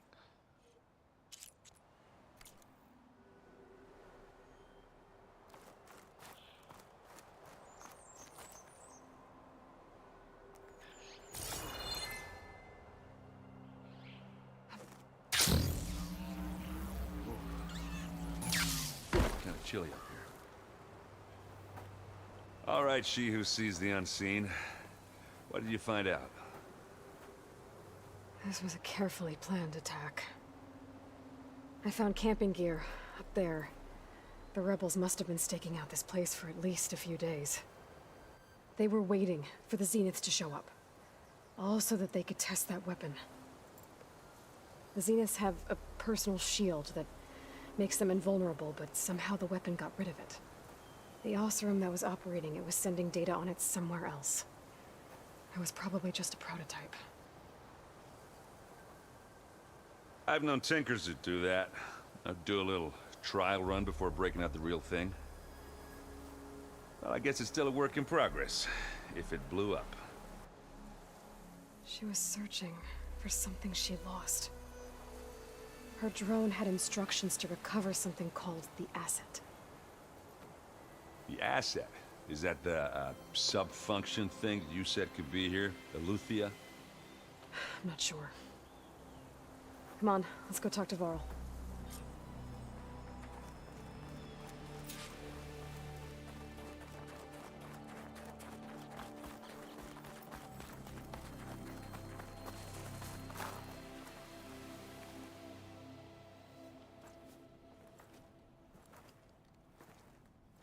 That's a long way down. Something tunneled straight down into the mountain. Looks recent. Whatever it was, it must have been powerful. That Zenith the rebels killed was looking for something called She the does. Asset. I don't know what it is, but my guess just is haven't it's somewhere unlocked down it. there. All right, so we head down. Erend, stay here and stand watch. That Zenith isn't the only one of its kind. I don't want to be caught by surprise if the others show up. Contact us by focus if you see anything. Okay. Any trouble shows up, I'll call you. Let's go.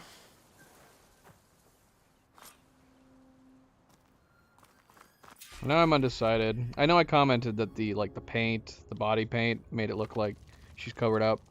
But in cutscenes, I'm like, nah. It just looks like she's got way more exposed skin than she had before. So if anything, this is turning out to be worse winter gear, even though there's a bunch of fur. It's a cool looking armor set, though. I like it. And this color set is pretty cool, too. With, like, the blue. The blue shades on it.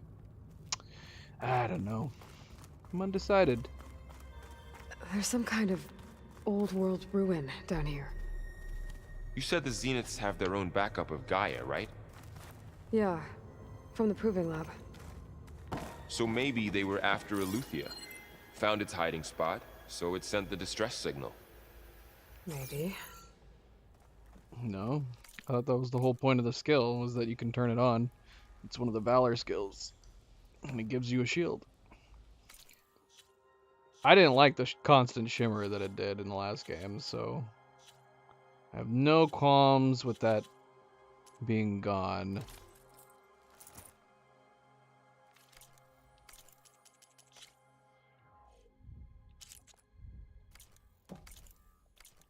Which skill is it?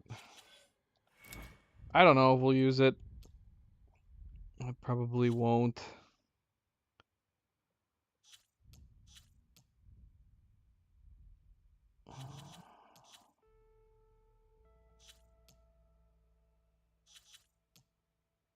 Is it not a Valor skill? What is it then? One of these gives you a shield.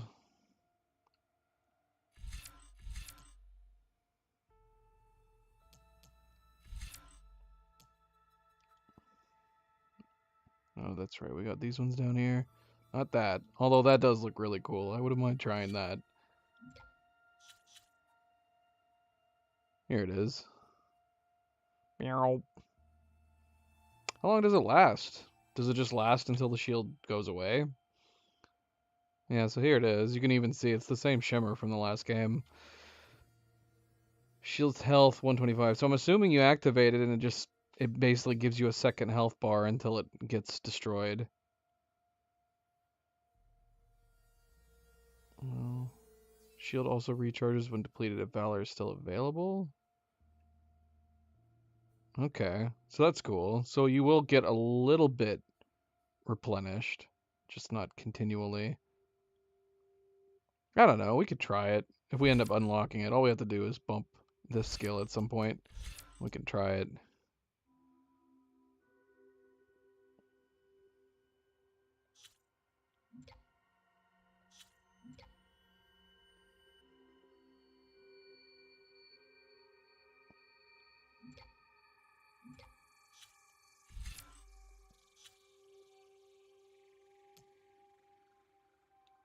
Maybe that'd be handy too.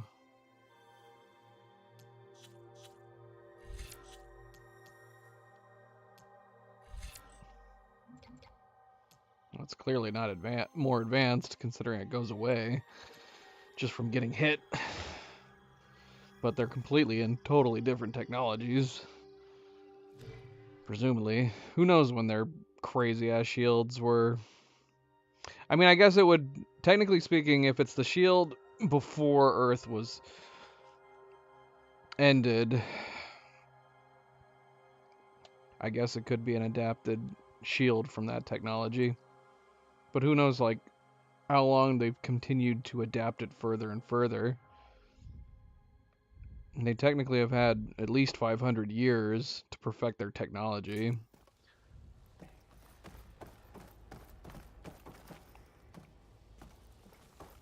Honestly, the idea of any of the people on Earth figuring out a way to get around their technology is kind of crazy. And it wasn't even us who figured it out. It was some other group.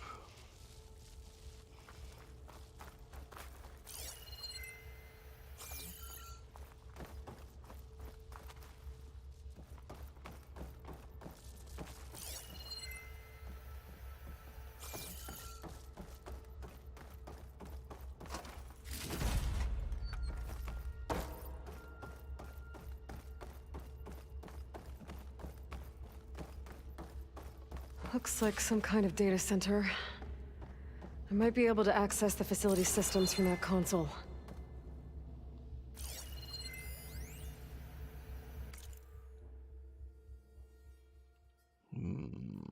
Storage units access, transfer initiated, operation suspended.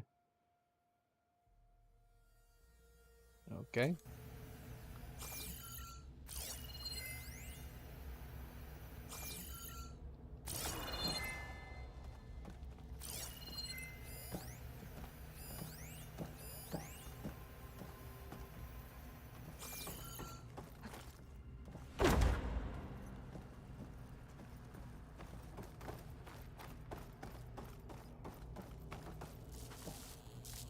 This is definitely their tech.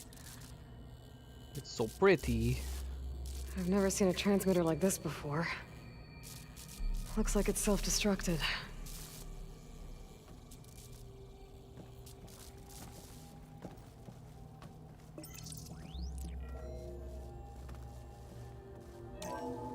This was a Far Zenith research lab.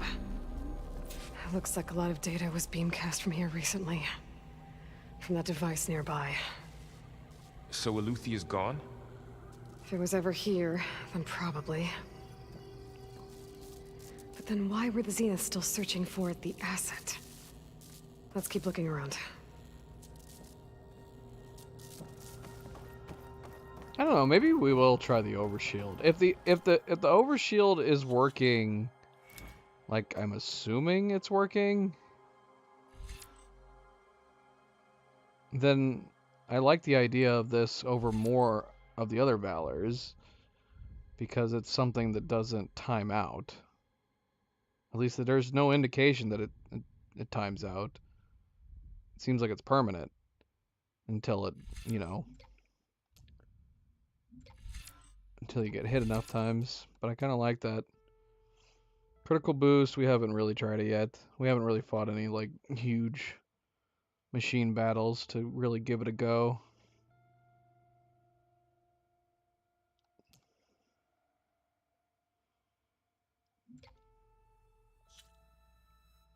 Oh, screw it. Let's go ahead and have it unlocked.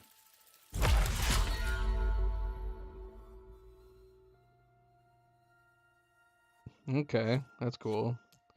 So not only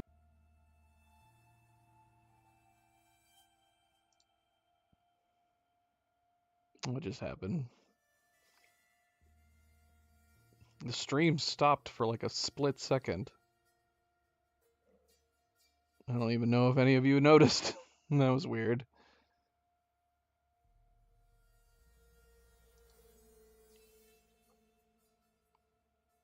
%10 of melee damage against the attacker. So that's kind of a neat feature too. And then to 420%. Shield explodes when depleted, dealing shock damage. That's cool. Huh.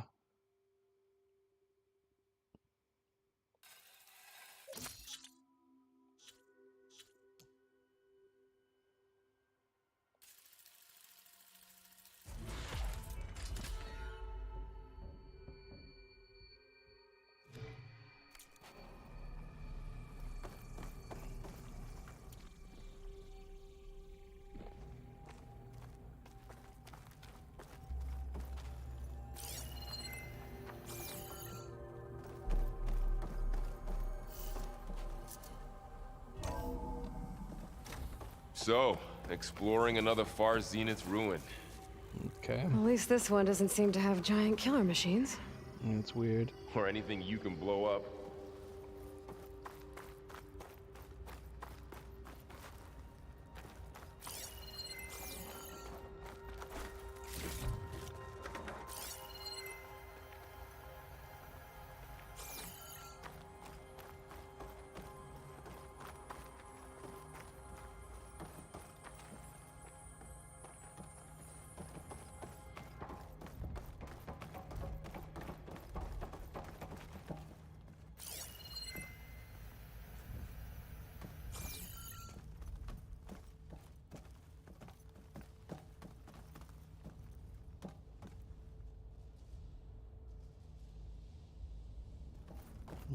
How do we get in there?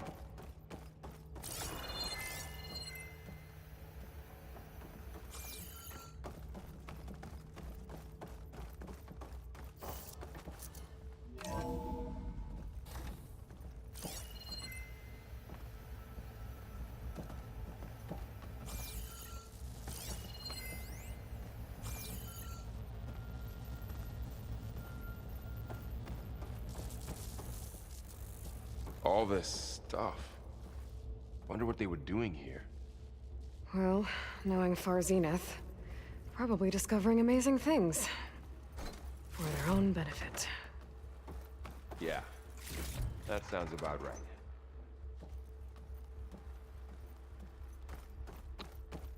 There is a nicer, greater variety and a really nice attention to detail, for sure, in this game.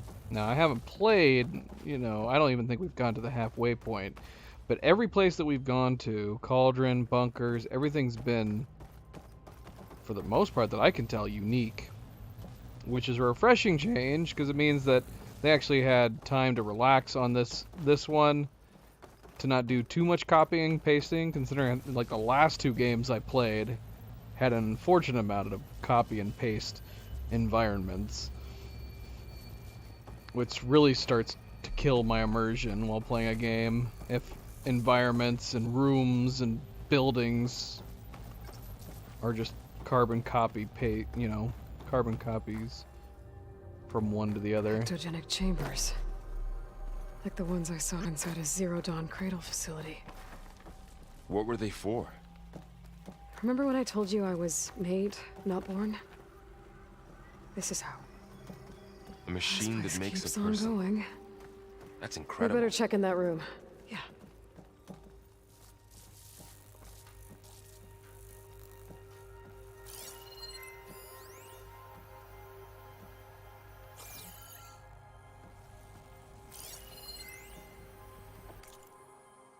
Spoon Fed. From Daniel McGill to Claire Guyan. 2065, January. Claire, wish you'd been on the call with me with Zero Dawn, however, or whoever negotiated this deal with them was ingenious. A bunch of our old tech collecting dust and storage in exchange for a copy of all human knowledge. Talk about a bargain. And the guy heading up the Aluthi sub-function, Patrick Brokered Klein, you could practically see sparkles in his eyes when he was bombarding us with follow-up questions on the ectogenic chamber's design. It was like we were waving catnip in front of him. Anyway, they're requesting additional material on nutrition delivery. Higher-ups gave the go-ahead, so send over everything we have. Brokered Klein will probably pee his pants in glee. Are they talking about the Gaia exchange that didn't end up happening?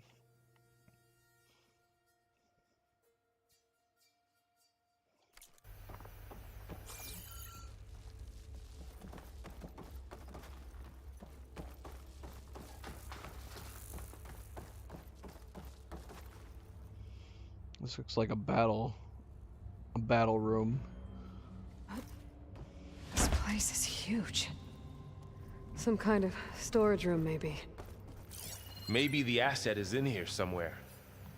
If it is, somehow the Zenith couldn't find it. Let's look around. So, how is Erend taking all of this? Really?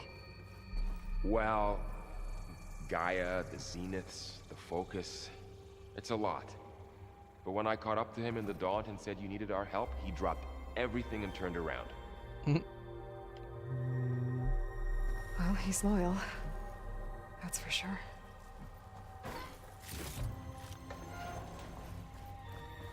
This is definitely a battle room. There's too many supplies randomly around. This crazy giant panel.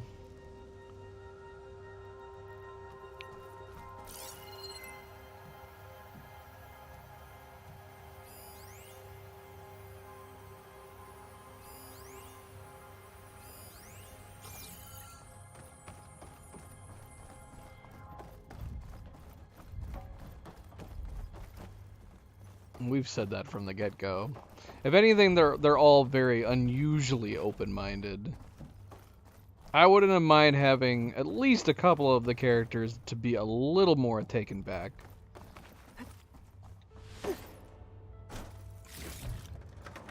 maybe showing a little more bewilderment, maybe even a little scared at some of the stuff. Him and Zoe like took to the focuses.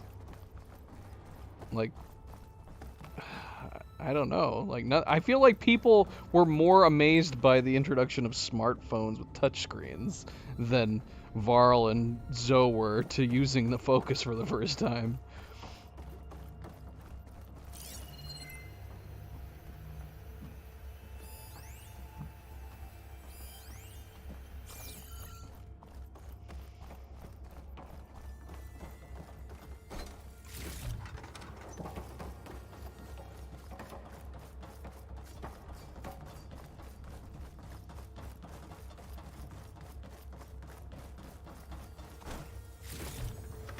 We needed at least one sequence where they put on the focus and went, whoa, shit! Or had like a hologram appear in front of them and been like, oh my, what the hell is that?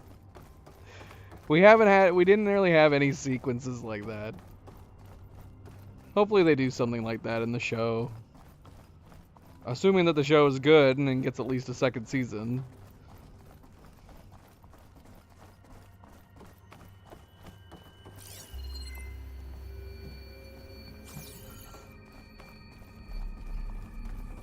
We've gone around in a circle, I think.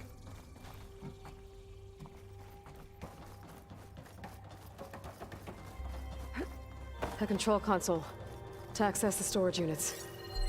Can it tell us if the asset is in one of them? Well, let's find out.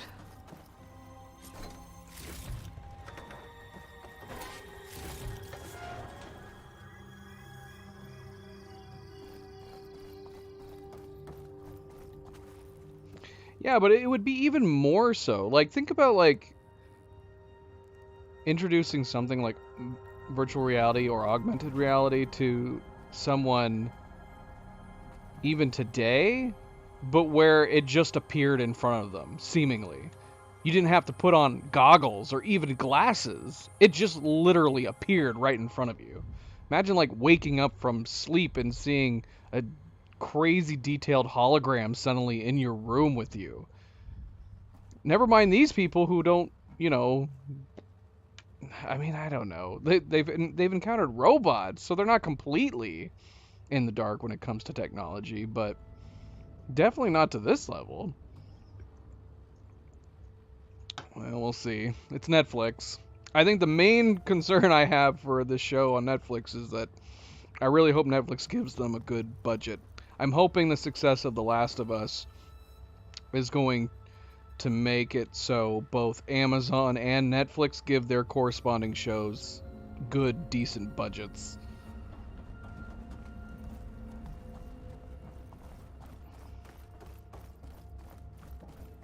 Alright, let's move on.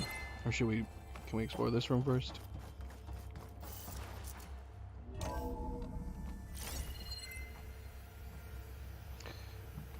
I'm a little perplexed by how much The Last of Us cost. I would say that would be the one worry. Even, like, The Last of Us looked great. They shot on a lot of locations. But The Last of Us is one of the most expensive shows that has ever been made. And I feel like this a show based on this property or God of War would need an even bigger budget, I feel like. But I don't know. I don't know. We'll see. Maybe not.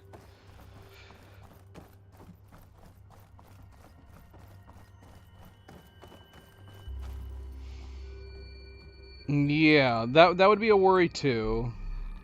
Obviously, if the show's popular, it'll get at least a second season. But we'll see. We'll see. Yeah, that Netflix needs to give this enough. And honestly, I feel like there's at least enough material in the two of these games to do at least 3 seasons. It's just gonna come down to how popular the show is, I guess. Because I guess Netflix, the main thing they keep track of is how quickly people watch and binge an entire series all the way through, and whether or not they simply finish it. That seems to be Netflix's main criteria, even if the show in question is getting insanely positive reviews. The main thing Netflix looks at is how quickly are people finishing the show, because they obviously have every episode available as soon as the season drops. How quickly do they finish it, and do they finish it? If they're not finishing it, they see that as a bad sign. Again, even if the show's got great reviews, it's very perplexing, unfortunately. 236 containers in storage. Please enter the container number you'd like to retrieve. The size of the fan base, thankfully, is not too much of a concern. Wasn't there a number in the distress signal? Just whether or not the show is good. I should check the log. If the show's good, if the show is good and people are watching it and they're liking it, regardless of how big or little the original fan base is going out of their way to watch it, because there's plenty of people who didn't play Last of Us and they love the show, so that's what we can hope from.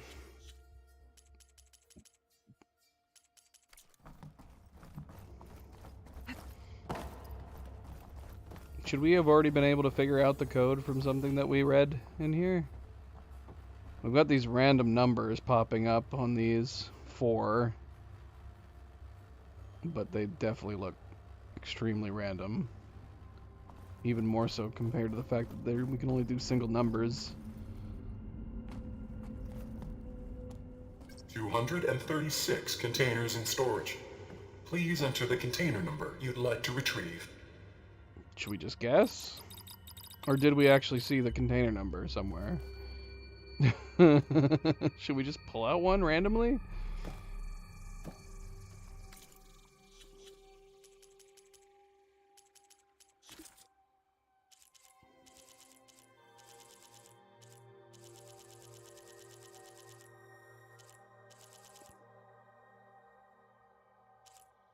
MP's leaving us. It's leaving us.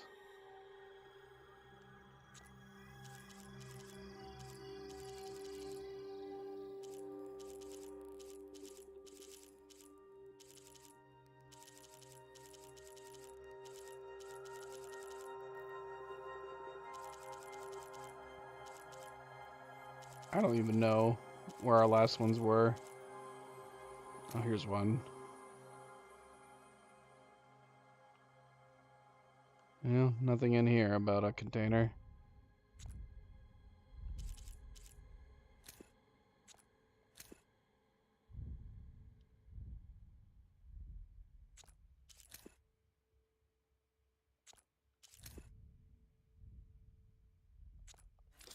Oh wait, duh. It told us, didn't it? What was it though? 236 containers in storage. Please enter the container number you'd like to retrieve. Well, that's not helpful. I thought it was 237 that we saw in the code.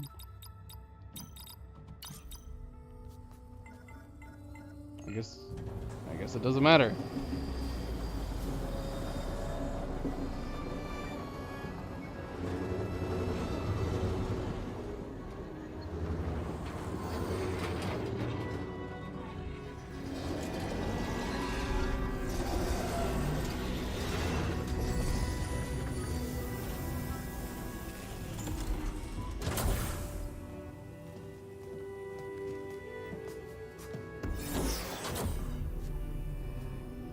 Oh my gosh, is that the same one?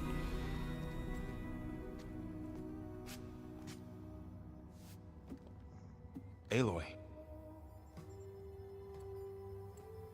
It's you. Skin's like ice. Sounds like a song Must have lyric. cut this from her head. But What? why? She dead? I'm going to assume she's dead, and that's what that means. Hello, Misfit. Apologies, I don't know what else to call you. My name is Beta. I'm afraid I must be brief. I only have a few minutes before my keepers discover I'm missing, and I still need to remove this implant. I'd hoped to find shelter with you, but if you're viewing this, I may be dead. Be careful when you take on Far Zenith. They are ruthless, and they have Eleuthia, Artemis, and Apollo now. But at least they don't have the Gaia kernel to merge them with.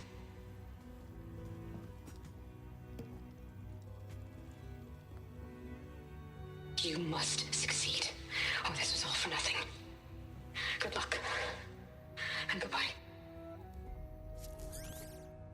So she's still alive. Oh. I We need to assume get her that back. blinking red X meant she died. Oh shit, they can fly? Aloy! Aloy, can you hear me through this thing? What's going on, Erend? 2 of those spectral things just fell out of the sky. One of them is heading down towards you. The other one's waiting up here. We're coming up. Stay in cover until I get there. You got it.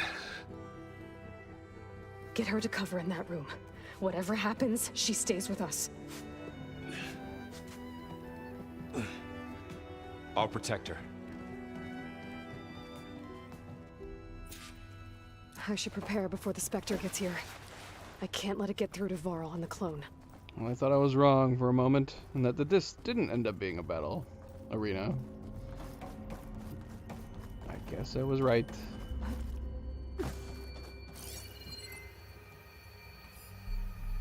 there any Here it comes! explosives in here? Where? Where? Where and what? What sees us? What is cheating and seeing us right now? Ah! Whoa! Ooh, ugly one, aren't you?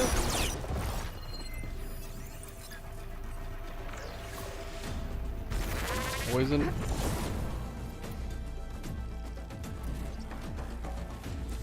I should scan that thing. See if it has any weak spots. How are we able to do that? Existing robots on the Earth make sense to me. How are we able to tell that this has weak spots? Is it stuck? What is it doing over there?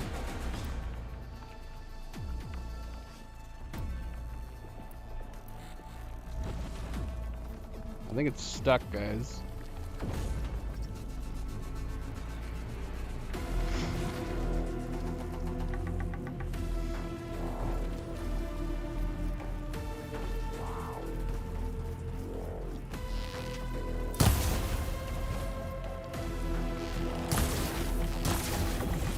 Uh-oh.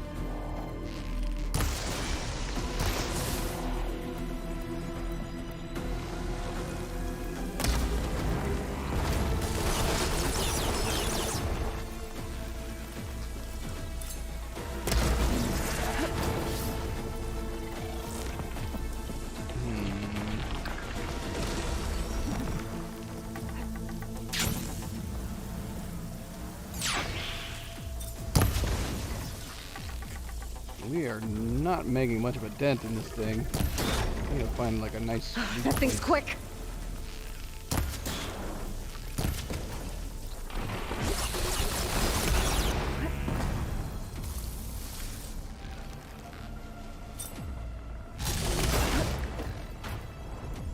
I want to pop off one of those guns.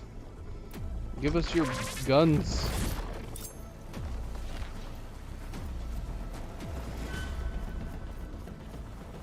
Mysteries. Spoilers. Although you clearly were reading my mind. You gotta let me discover this stuff myself.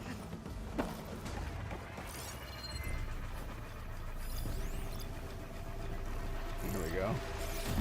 Does it need to be out?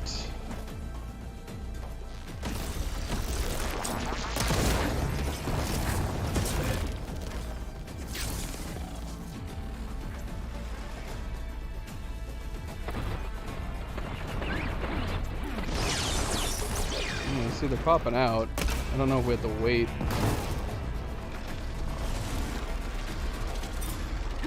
What did it just do?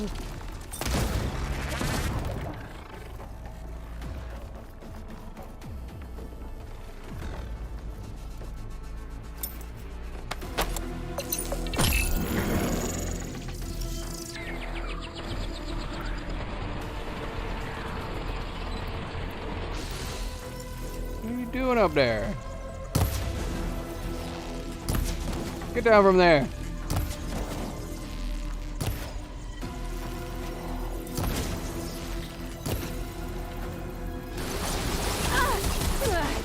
Damn.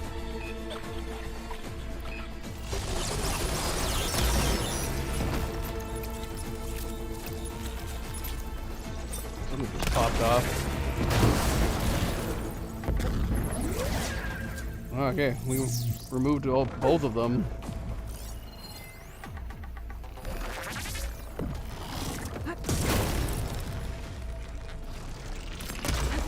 What? Let's get it acided up. We can try to grab those.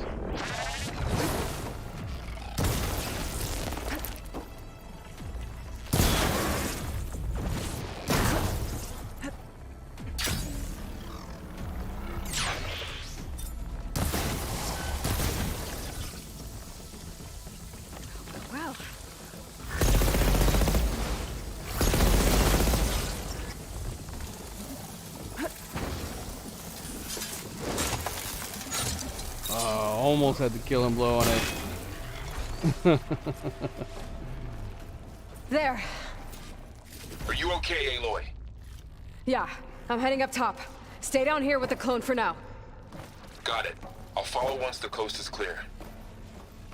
They are like a gigantic version of the Mimic from Prey.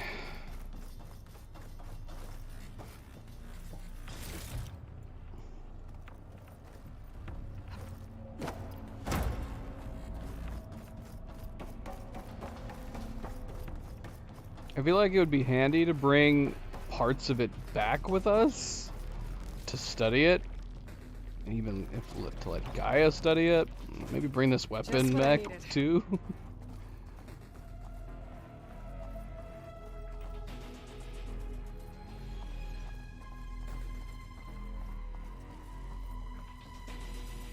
Look how pretty it is. We're incredibly lucky that it has a means to be used manually Gotta get after back it up gets top and knocked deal with off. that other Spectre. I just hope Aaron stays in cover. We're not missing anything, are we?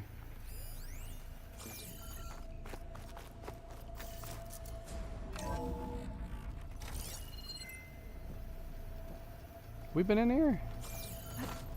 If we have, we missed stuff.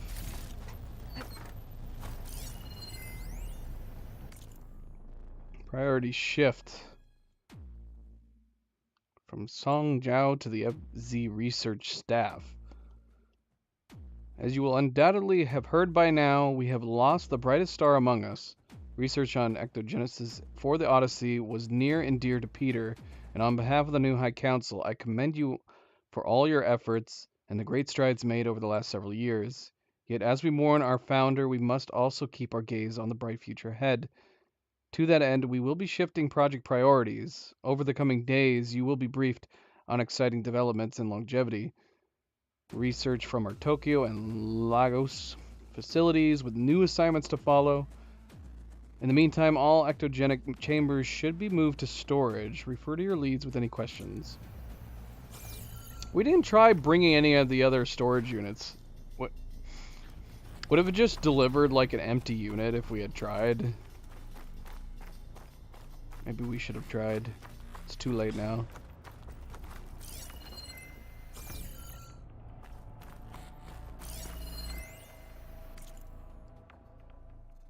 Progress report, August of 2064.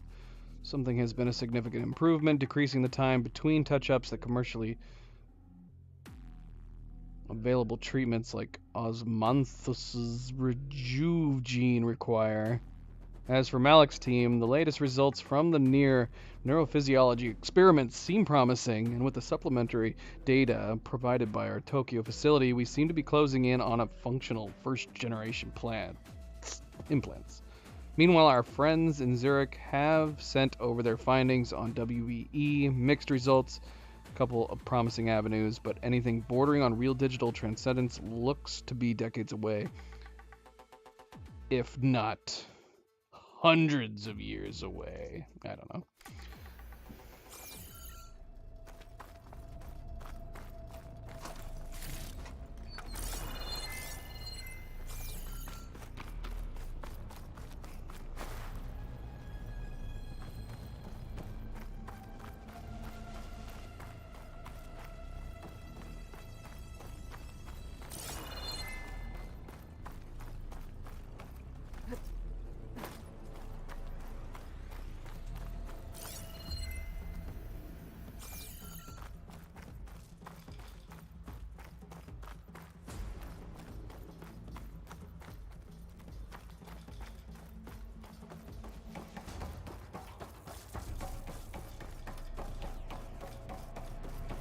Like, even this, with it supposedly having self-destruct, I don't want to bring this back with us. And the Spectre's dug its heels in. It's got me pinned down.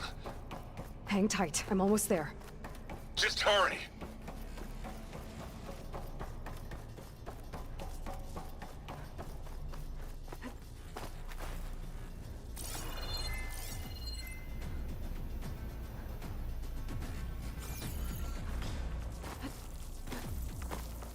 Oh, that doesn't sound good.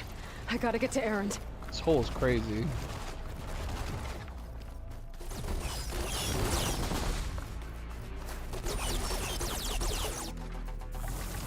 Erend, I'm here. Watch out. That thing's shooting down the center. Stay put. I'll see what I can do. Someday. The second you need Mind me, uploads I'm might there. be possible. Spectre's not budging from that spot. I might be able to sneak up on it. I don't think it's If I gonna stay happen out in of our fire. lifetimes. It's got some kind of shield up. I need to sneak around behind it. It'll be a tough fight if I take that thing head on.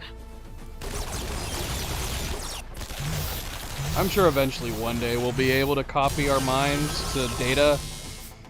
It won't be us, granted. If anything, it'll just be interesting. Look at that little rabbit not giving a damn about what's happening. Look at it. That rabbit's going in for the attack. Where'd it go? Look at it. That rabbit don't give a damn.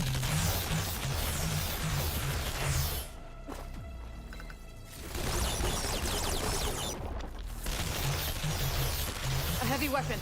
That could help. Can't pick it up?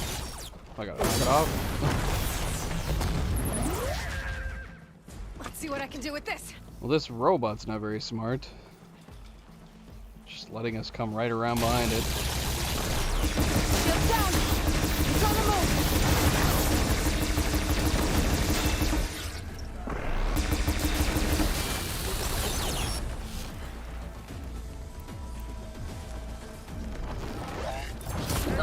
Ow.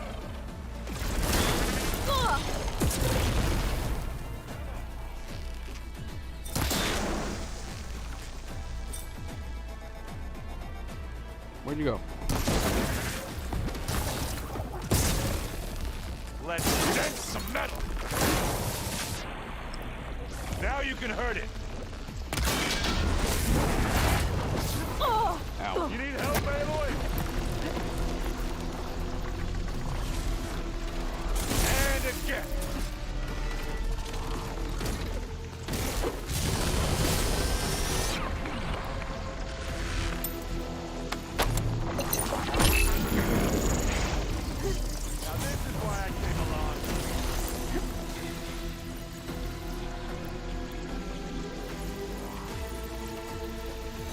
Where'd you go? A heavy weapon.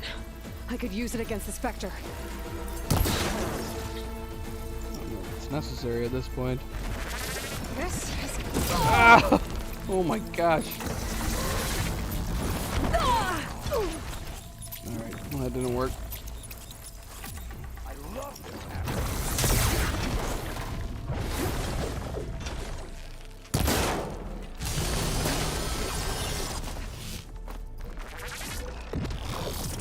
Aaron, you pick up the gun. What are you even doing? You're not even facing the bloody thing. I don't even know where the gun went. And take him down. There it is. How do you like me now? It's done for.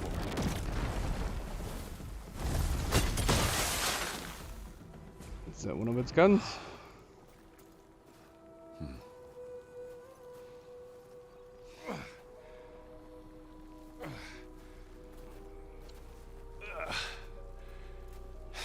Aloy, she's... Look, I swear I'm not drunk, but right now I'm seeing double. Long story, but it'll have to wait. She needs a healer, but we need to get her back to the base immediately. Right. Yeah. Well, what are we waiting for then? You two go on ahead. I need to take another look at that weapon.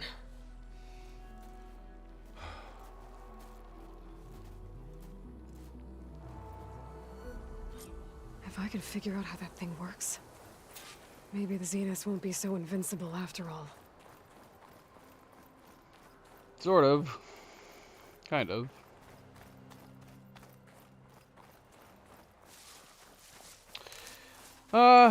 Yeah, I guess the important thing to keep in mind, this is why this bugs me, there's a Black Mirror episode where this is what I really hate about science fiction writing when it comes to mind uploads, is the idea that it is you, right?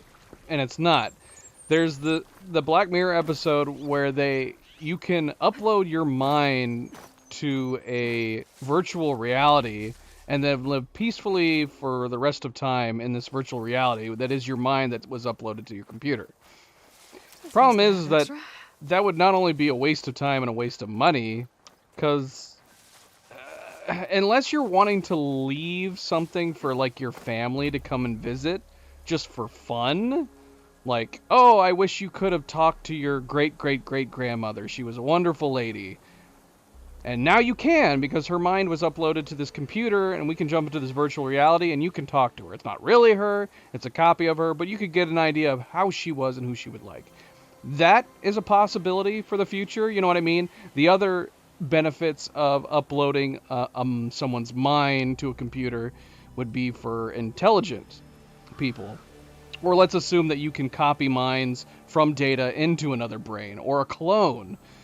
Assuming that that's viable, you're not going to prolong, technically speaking, your own life or the person in question's life, but that could be valuable in that you are prolonging the knowledge and the wisdom of certain people, be it your own family members or just scientific minds that maybe it would be good to be able to,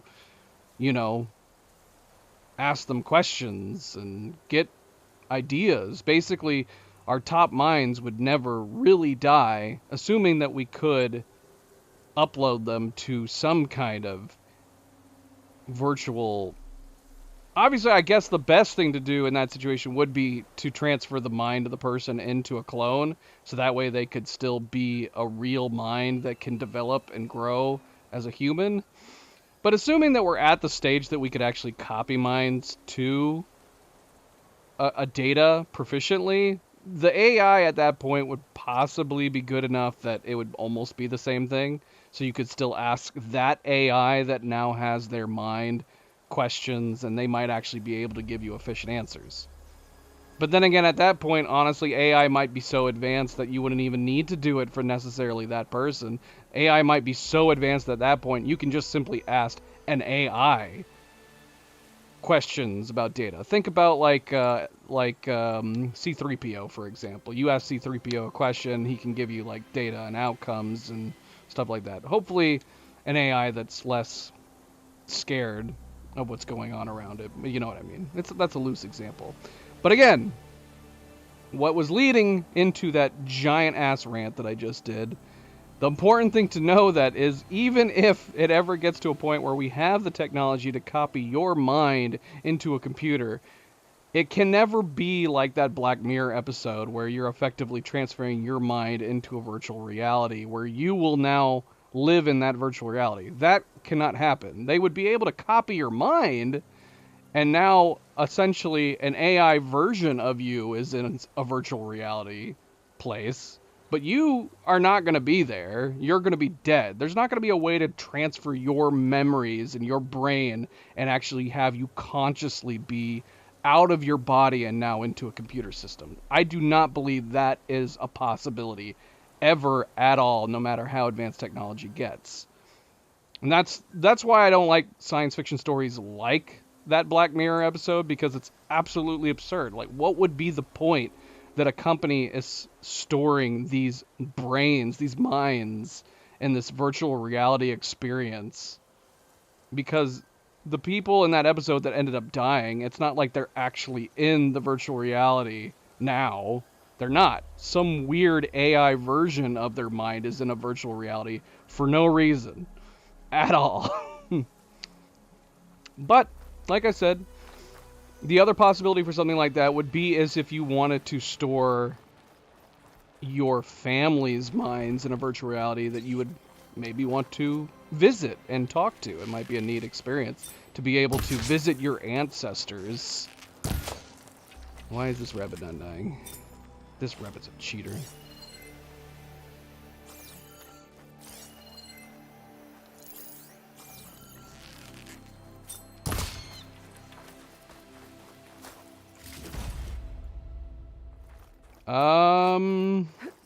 I don't know if he's trying to do something shady.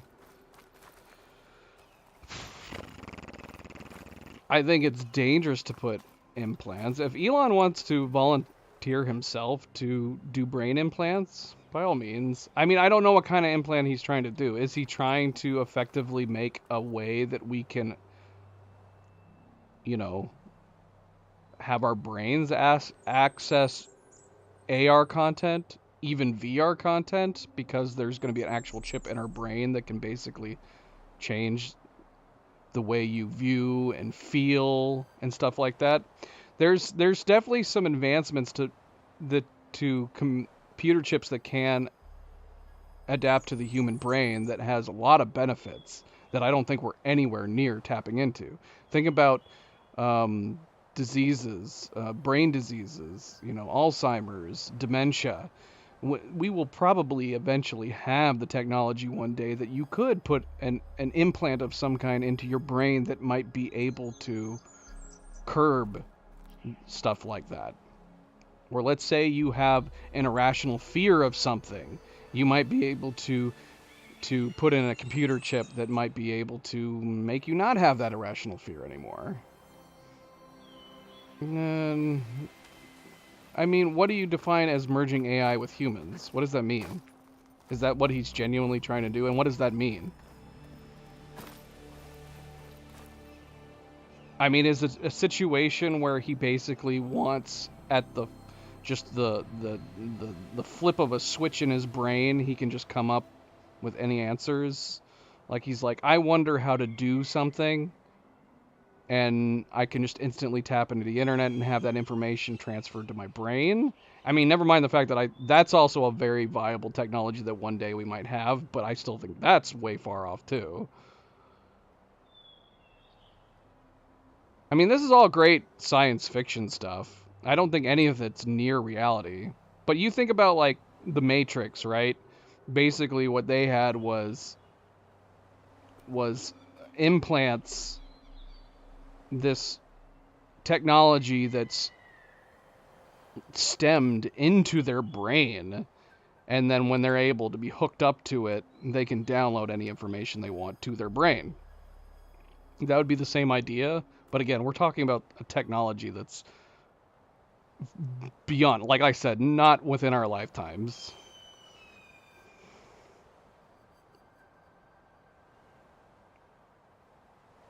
Well, I don't know. Like, I don't know what you're I don't know if you're mixing up AI. A lot of people nowadays are just putting AI in front of anything. I mean, robots and chimp implants don't necessarily mean AI. What Boston Dynamics is doing is a limited AI. Like, you have AI that a lot of people are associating with being able to create art and dialogue and writings and things like that. That's one type of AI. And then you have very simple AI that's in robotics. A chip implant doesn't necessarily mean AI, artificial intelligence. That's why I was asking, like, what does that mean? Because an artificial intelligence being tapped into your own brain doesn't really make any sense. Is the goal to make the artificial intelligence think for you? Like, that doesn't make sense to me. So I don't know what he's trying to implant. I wouldn't have thought an AI being implanted in his brain makes any sense. But like robots, you can have simple AI that doesn't have to be almost on a scary level of what ChatGPT is doing right now. And even then, that's a limited AI, realistically speaking. But you know, like, but if you go buy a robot from Boston Dynamics, it's a good tool, and you can program it to do things and to react to things, but it's not going to frickin' overthrow humanity. It doesn't have that kind of AI. It doesn't have an AI that lets it think for itself or adaptive learning to where it's going to have emotions, supposedly, right? I mean, we've had AI like that for ages, where you just simply program a robot to do things more efficiently. Oh yeah, I'm massive big on robotics. Jim and I have talked about this throughout Zero Dawn. I'm big into robots. I'm big into AI, and I have a very realistic point of view when it comes to AI development and robots that I don't think we really have much to worry about. The biggest thing that sucks about the AI for people in the profession is just the fact that it is going to steal jobs. As AI begins to become more advanced, it's going to do some amazing stuff for video games, for TV, for movies, that is going to be wild to see unless you're actually in the profession. I don't think it's going to be as devastating as some people think, but I think there are going to be some people that lose jobs as a result of AI. I mean, just look at what's happening with artists right now. If you have an AI that can create an original piece of art in the style of an artist, why are you going to go to that artist and pay them, you know, $500, $1,000 to make up some art for you, when you can just buy a subscription to an AI for $50 and make them and have it be able to make an unlimited amount of art in that person's style, in addition to a number of any other amount of artists. It's terrible. It's terrible in that sense. But yeah, that's kind of where it's leading.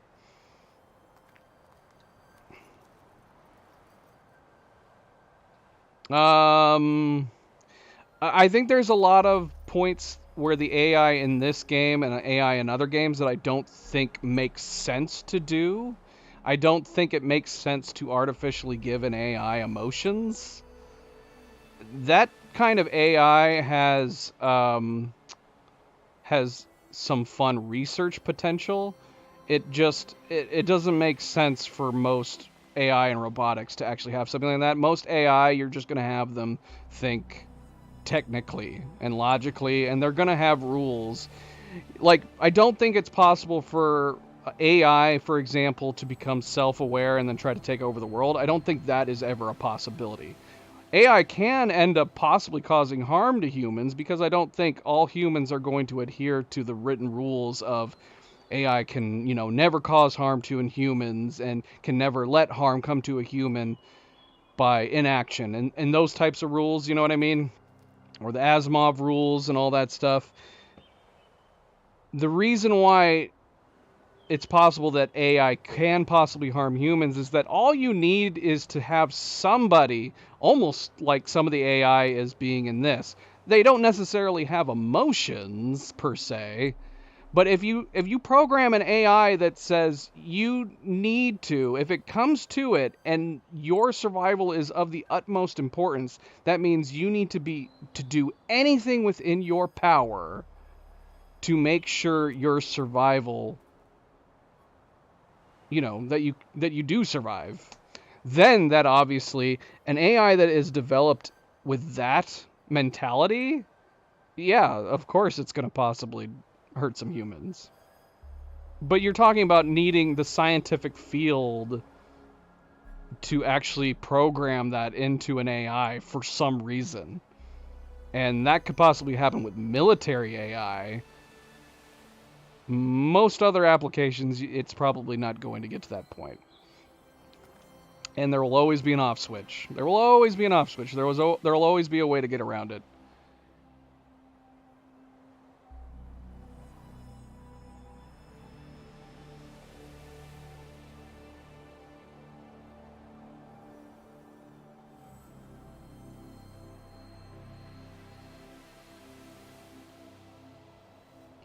I don't know if that relates to that. That's just the people who developed ChatGPT. They basically, you know, they're covering their butts. And that's broad AI. That is broad AI that has existed for, you know, the last decade and a whole bunch of other AIs. Google's been using an AI for their algorithms for ages now. It's only just recently that AI like ChatGPT has been able to be accessed by mass consumers. But AI like this has been around for quite a while now. But ironically, people have gotten around GPT, which gives you an idea of how spread and broad ChatGPT is, because people have found out a way around its rules to have it give you hypothetical ideas.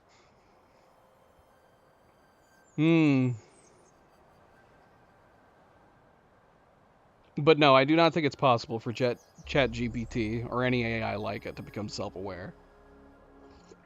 The guy that quit or lost his job at Google because he tried to convince them that he believed that the AI that Google was developing was actually truly intelligent and possibly self-aware is complete and utter nonsense. It's complete nonsense. Well, yeah, that's what I'm saying. That was, I mean, Elizabeth wanting Gaia to have emotions, which again are not real emotions. They would be, it's just simply, for an AI to have emotions, it can't, right? It's not possible for it to have genuine emotions. It has a way to react to certain things based on what you program them to do.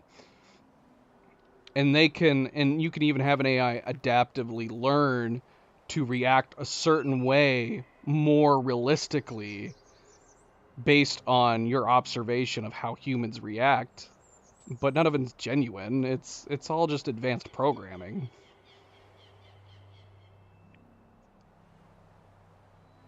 I don't think it would have been important necessarily for a guy to have full, even simulated range of emotions. If anything, these AI systems should have just been doing one thing and one alone. There should never have been, it wouldn't even make sense to do this in this case. Like, it's even talking about how the systems went awry, and a lot of it's gone awry because supposedly these AIs have emotion.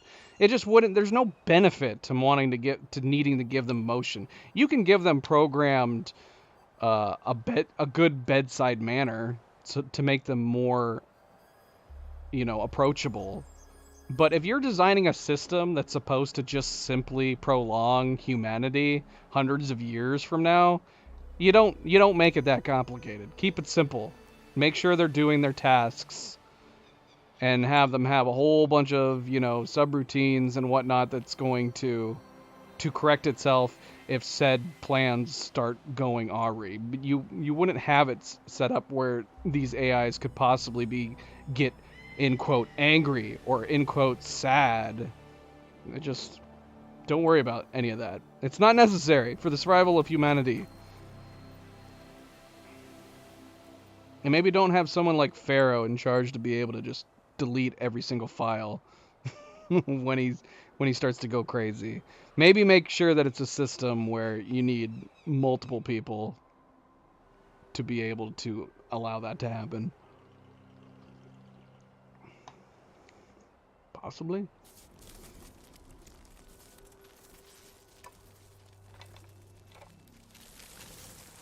No. Damn it. Money talks.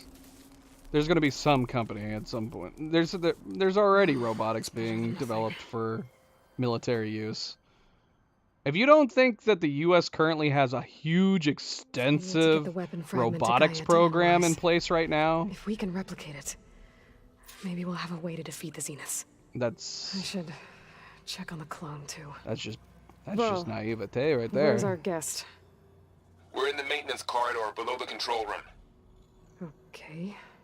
I mean, they already technically do. I mean, what do you think drones are? But I mean, like, Boston Dynamics initially were building their robots for the possibility of military use. Maybe not necessarily, like, killing or offensive, but at least, like, being able to bring robots in the battlefield in harsh environments that can traverse over a whole bunch of different terrain, that they can carry gear or carry wounded back. Yeah. And then, I mean, now, are we talking about... So, I mean, just to separate AI, advanced AI, maybe that's one thing. I'm sure the military of multiple countries are working on, working on military-based AI that can make decisions on the fly. I'm sure that's in the works. But I mean, as far as robotics go, I mean, the military's been using robots for ages now. I mean, our frickin' police forces are using robots.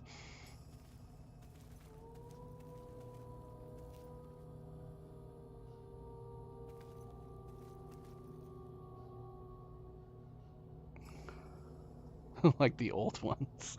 Again, you're assuming that, but that assumption you're assuming that the AI is taking over. But again, that's not going to happen.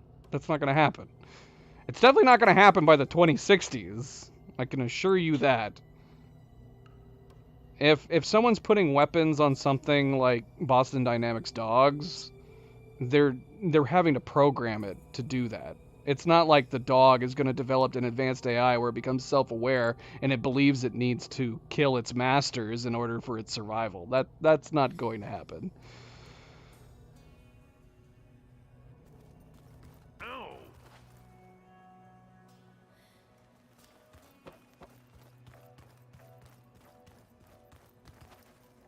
And of course, that's always the premise of these, right? Terminator,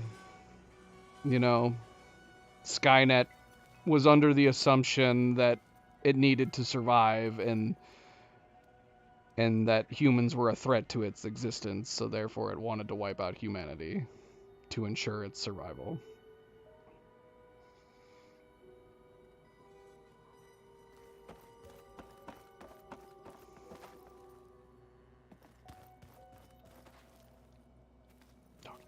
Talk to me. I can't talk to her on this side.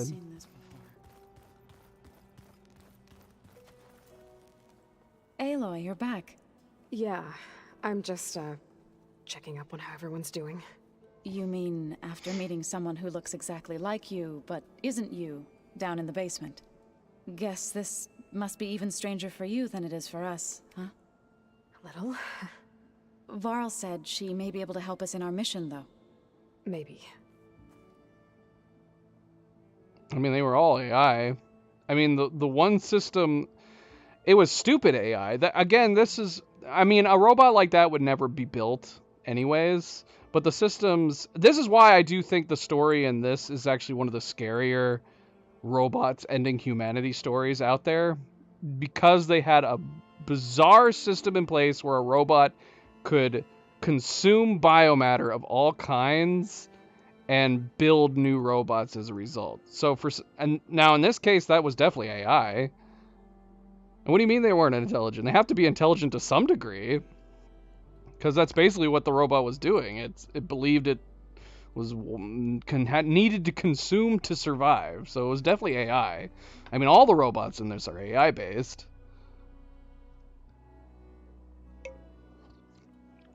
I mean, don't forget, AI stands for artificial intelligence. You can't say that some have AI, but they were not intelligent. Well, then that's kind of... the two don't collide. They either are or they're not. But yeah, there was... The Robot Uprising Zero Dawn definitely was an AI issue that they couldn't shut down. It was doing something it believed it needed to do, which was consume biomatter and reproduce more robots.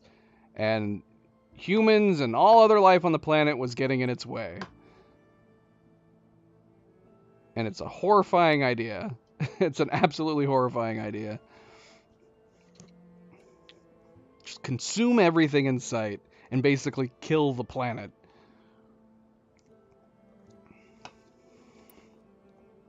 What else have you been up to? I've been studying Gaia's seedlings, the subfunctions. I wanted to understand why one of them would do what they did to Fa. Imagine my surprise when I looked into this Hephaestus and found out it helped create all machines, our land gods included. In a way, the Utaru owe Hephaestus our whole way of life, as well as our current troubles. That's why we have to make Gaia whole again.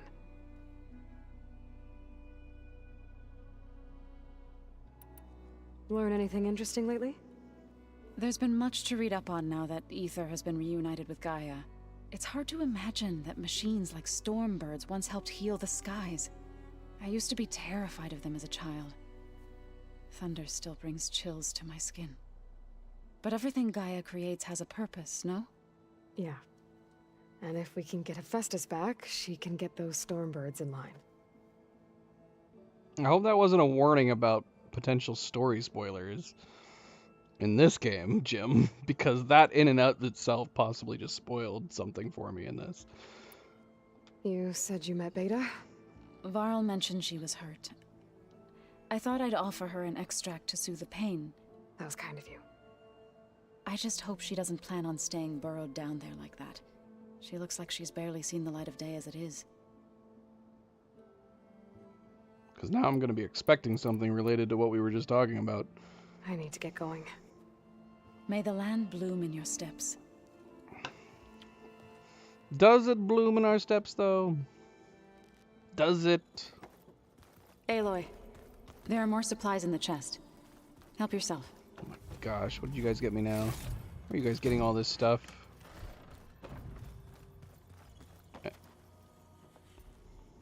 Erend? You okay? Huh? Oh, yeah. I mean, why wouldn't I be? Because there's two of me now. There's two of you now! At least you seem to be handling it okay. I wouldn't say that exactly, but I'm trying.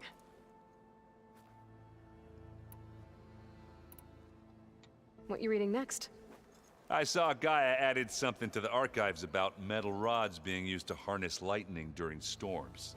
Guy reminded me of a cousin of mine. Thought he could trap lightning if he covered himself in Stormbird plates. Went up the tallest mountain in the claim to prove it. It ended like a lot of Oseram things do. With a spark and a boom.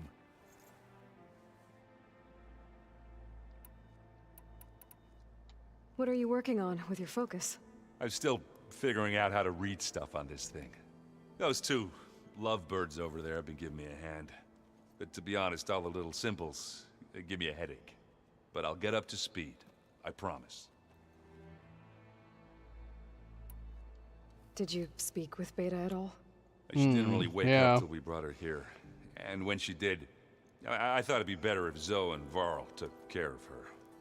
No use crowding someone when they're in a state. I have to get going. Don't go causing too much trouble.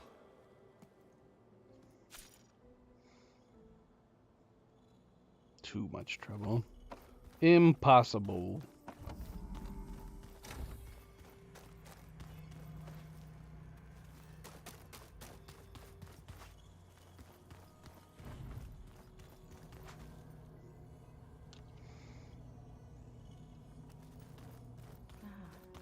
There it is.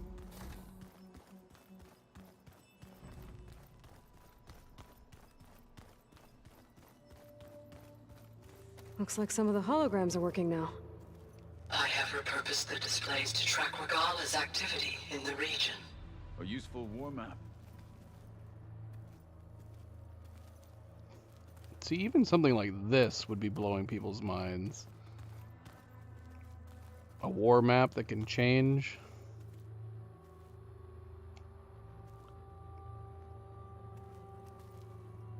I hope I'm not interrupting. No, but I must ask. The woman Varl and Aaron brought in, she's related to you. It's hard to explain. She's more of a copy. Good. If she's anything like you, we've just gained reinforcements. Maybe. You said you were training with the Focus? That's right. I've been watching holograms of your first fight with the Zenith Spectres.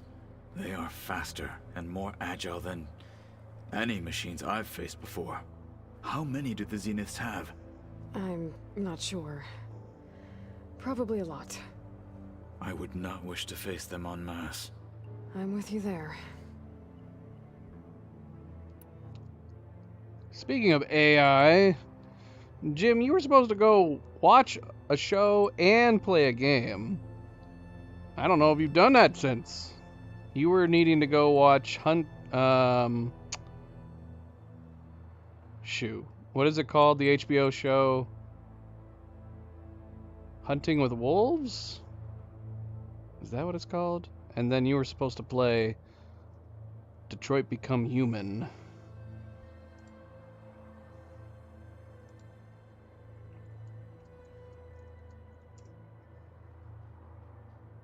Raised by Wolves. That's it.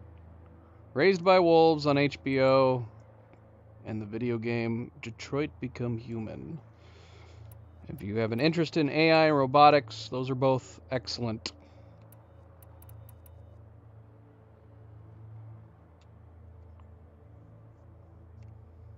Well, get to it. Get to it. One or the other. Getting Ether out of the Grove made for quite a spectacle. One that showed the entire tribe that Hekarro's mission for peace is the correct path, for it is now blessed by the Ten themselves.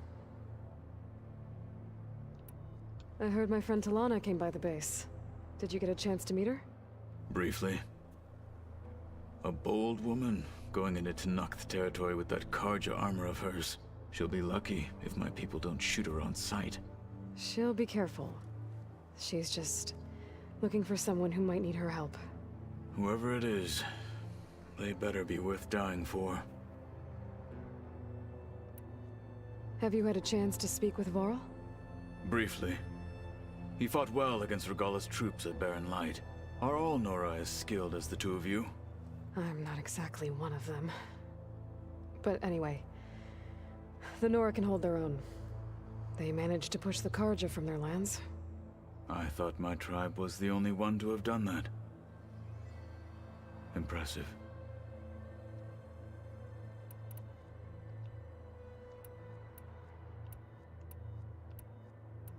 Huh. Okay. I need to go. On your way, then. Maybe she doesn't see herself as a human anymore. I mean, do they, though?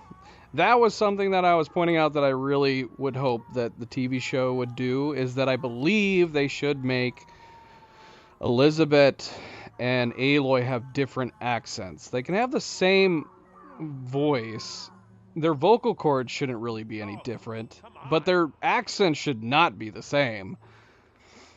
And that would highlight the whole fact that they should have different personalities. Now, I don't understand what's going on with Beta, obviously. I haven't finished the game yet.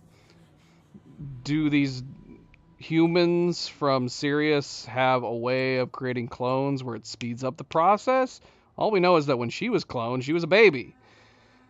So Gaia created a baby, so I assumed it was like clones as we know them in real life, which is that if you were going to clone a human, they would start off as a babies. But we can assume that maybe these humans have advanced tech that were able to speed up the process and grow her into adulthood. But if that's true, then the only thing that would make sense for her to be an intelligent adult would mean they would also have had to have had technology to supplement data into her mind, or, you know, transfer data into her mind. Otherwise, she'd have the mind of a freaking baby. I mean, even if she does, I don't know. They look the same to me, but that's neither here nor there. unless they started growing her ages ago. Like, well, I mean, we were told that the humans... I wonder... Didn't Gaia say, like, Sirius wouldn't have found out about what had happened on Earth until, like, maybe at most 15 years ago? Something like that? I don't know. Or was it just that they took 13 years to get here? So yeah, I'm hoping that explains some of that anyways, because then that makes sense. But as far as, like, personalities go, yes. Elizabeth, Aloy, and Beta should not have the same accents. All three of them should have different accents. At the very least, I would love it, but I'm not gonna hold my breath that the people running the show are that smart. But I would love it if they were smart enough to make Elizabeth and Aloy have not only different accents because it would make more sense, but also because I think it would prolong the mystery of who Elizabeth is in the show if you have them sound a bit different. If you have them sound exactly the same, I don't know, maybe that doesn't matter for the casual viewer. Maybe it doesn't. Maybe most people will be A-okay in that regard. So we have a 1 and a 2 here. We have an option to talk to Varl and the clone, and then talk to Gaia. I'm assuming we should talk to Gaia second? Or should we talk to her first? Neither of them say optional, so I'm assuming we're going to both.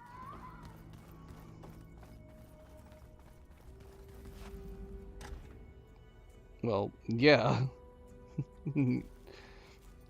Elizabeth is way older than her. She's got a bunch of wrinkles and stuff, and a completely different hairstyle. I don't know what that has to do with them having different voices. Gaia can restore access. You're meant to believe in Zero Dawn that she might be her mother, possibly, right? And that works, and that makes sense because she sees a hologram of Elizabeth, and Elizabeth looks like an older woman that just looks like her. I don't know what they would do with that, though.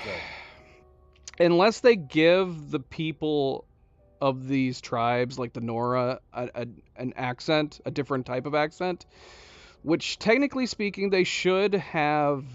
They potentially could have a variant of an American accent, assuming that the AI that raised them all had American accents. But you got to keep in mind that even in that situation, if it's been hundreds of years beyond even that, which it should be, right? Because didn't they start growing the babies after like 300 so years, and then it's been like 700 years beyond that. Well, I mean it's irrelevant to what I'm talking about. Who cares if it's her mother or not? My point is that the audience should not know that she's a clone. Hopefully, they won't give any major details, plot points away in the early part of the story that makes that obvious. All you know is that Aloy sees an image of her and thinks, maybe this is my mother. Again, it doesn't matter if she is technically or kind of or whatever, even though I guess basically, technically speaking, she'd be more like you said with Beta and Aloy, she'd be more closer to being a twin, a sister, than being mother-daughter. But you could technically say they're mother-daughter if you wanted to, just for fun. But yeah, I don't know how you do it. You could have the people of Zero. You could have the people of this game on Earth have new accents that have developed over, the past 600-700 years, which would make sense. It's unlikely that they would have completely original American accents. The only other thing would be to make Elizabeth not American. You could make her, English or Australian. She could have like an Australian accent. I don't know. Any other accent. The point is to make them different. Make them different from one another.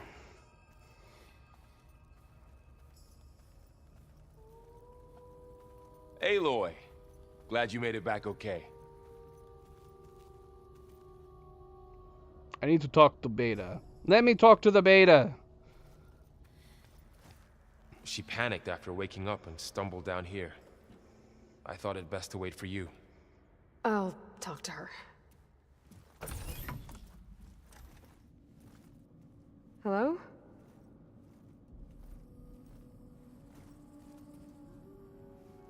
It's Beta, right? My name's Aloy.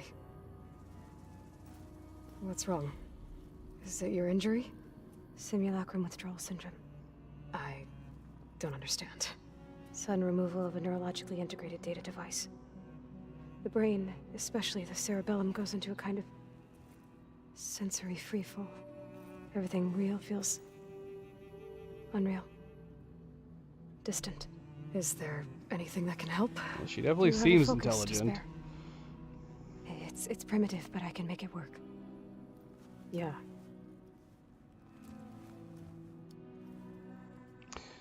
I'm going to assume there's at least a third of them, and that she's Beta and that there's an Alpha, dead or alive, somewhere. So, Aloy, I suppose you want information. About you and the Zeniths? Yeah. Why are they here? What do they want? How did they get you? But let's start at the beginning. I'm guessing they faked the destruction of their ship 1,000 years ago? That seems consistent with their behavior. They wouldn't want to be followed. So far, Zenith established a colony world after all. Yes, for a few hundred years, but it didn't last. Some sort of natural disaster rendered it uninhabitable. Okay, so the descendants of Far Zenith escaped a dying planet, and now they want to claim Earth for themselves? Not their descendants.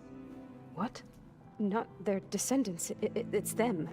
The same ones who left Earth 1,000 years ago. You didn't know? How can they still be alive? They don't even look...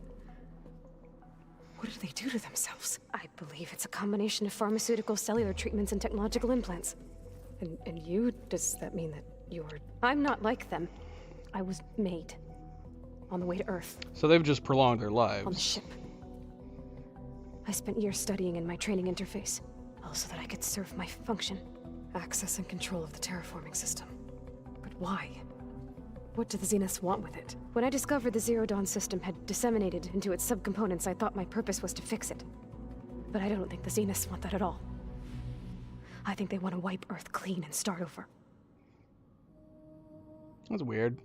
She definitely sounds younger. I don't think they really look that different from each other. She sounds younger, though. It makes me wonder if the actress is doing a performance, or if they actually... if they made her voice sound slightly younger in post. So I guess we can... I mean...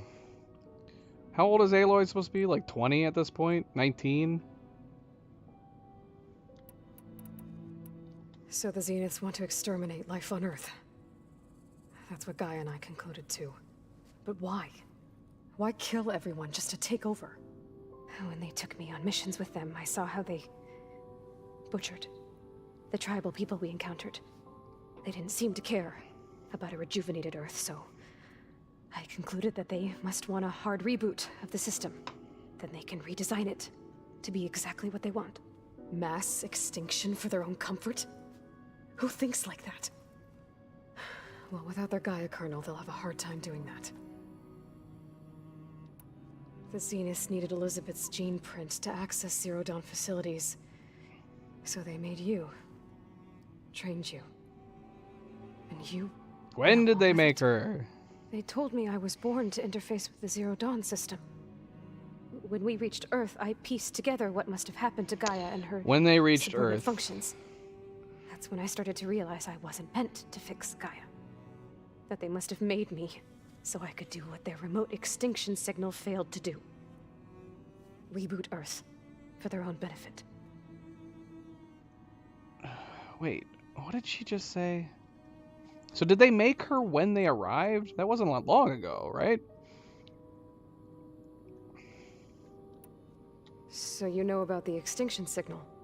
It was speculation, but The only logical conclusion why Gaia suddenly self-destructed after operating efficiently for centuries.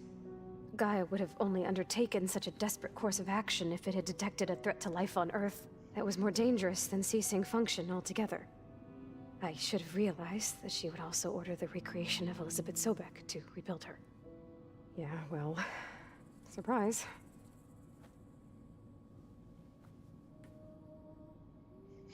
Okay. See, I thought she said that too, but that's confusing, because didn't she just say that she was made on Earth? That would make more sense if they made her on the way to Earth. So she said when we arrived to Earth? Oh my gosh. My eyeballs suck.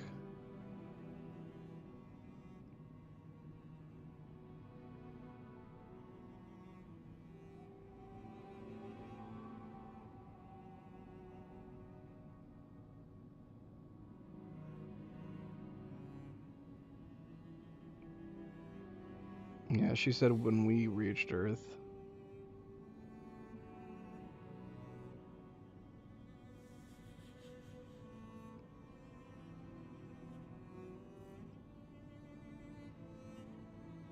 Surely she's not supposed to be only like 13 or something, though. I guess they could have started making her well before they took off and left.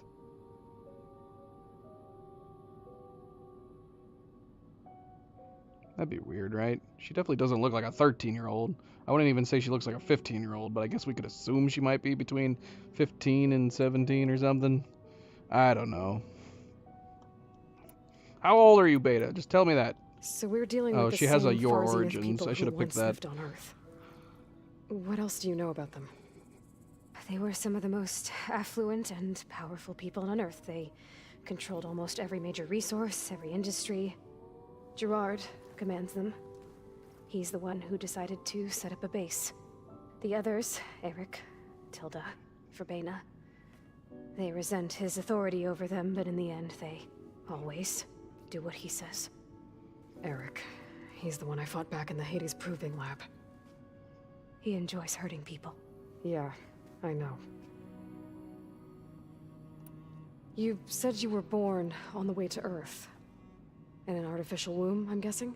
The Zeniths had an ectogenic chamber aboard the ship. An updated version of the one you found me in. They must have used a stored sample of Elizabeth's DNA. I doubt Elizabeth would have let them take her DNA. Do you know how they got it? That wasn't part of the archive I was allowed to access. Don't tell me she's supposed to be 13. I'd be okay assuming she might be between 15 and 17, I suppose. But Gaia didn't Gaia said it took them about 13 years to get here? And if they didn't create her until they were already on their way, that doesn't add up. You mentioned the Zeniths set up a base here on Earth. Where is it? Off the coast, I think. Whenever I had to go on missions, I was transported inside of a Spectre drone. I couldn't see anything outside. But I did overhear the Zeniths talking about it once. They were discussing setting up a perimeter energy shield to repel the local fauna. I'm certain they have other security measures. Spectre patrols, machine lures. It must be impregnable. What's inside the base? Launch facilities, so they can shuttle back and forth to their ship in orbit. Plus infrastructure to gather materials and fabricate anything they need. Are there more Zeniths than the ones you met? I'm not sure. I suppose there must be more of them in the base or back on the ship. For all I know, there could be more of them out in space, other survivors of the colony. You said the Zenith's colony in the Sirius system was destroyed. What happened? All I was ever told was that a natural disaster forced them to leave Sirius. I've speculated that it was an extrasolar object or a cataclysmic seismic event. Or maybe even an abnormally violent coronal mass ejection from Sirius A. The Zeniths never told you any details. They said the only thing that mattered was that they survived. First Earth, 1,000 years ago, and then Sirius. Guess they survived old age, too. How did you escape the Zeniths? Before the Hades Proving Lab, I never thought I'd get away from them. Even if I were to run. I'd never survive on my own in the wilds. But then I saw you. And I thought that maybe you could help me. So when the Zeniths pinpointed Eluthia's location in the biomedical research facility, I saw an opportunity.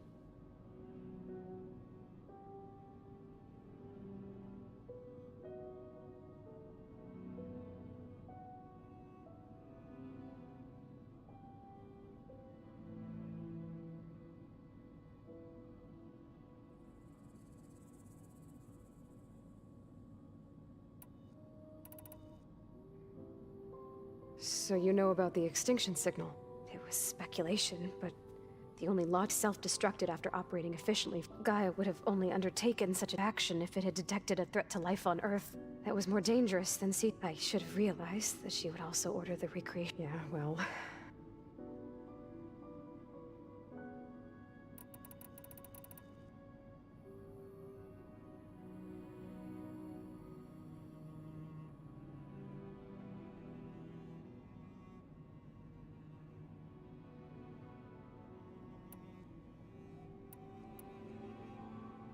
You said you saw an opportunity to escape when you went to capture Eluthia. What did you do, exactly? Whenever I was taken out on a mission to recover a subordinate function, only one of the Zeniths would go with me. The one the rebels killed, outside the facility. But Baina's dead? How did they bypass her shield? I'm looking into it. But you were talking about your escape?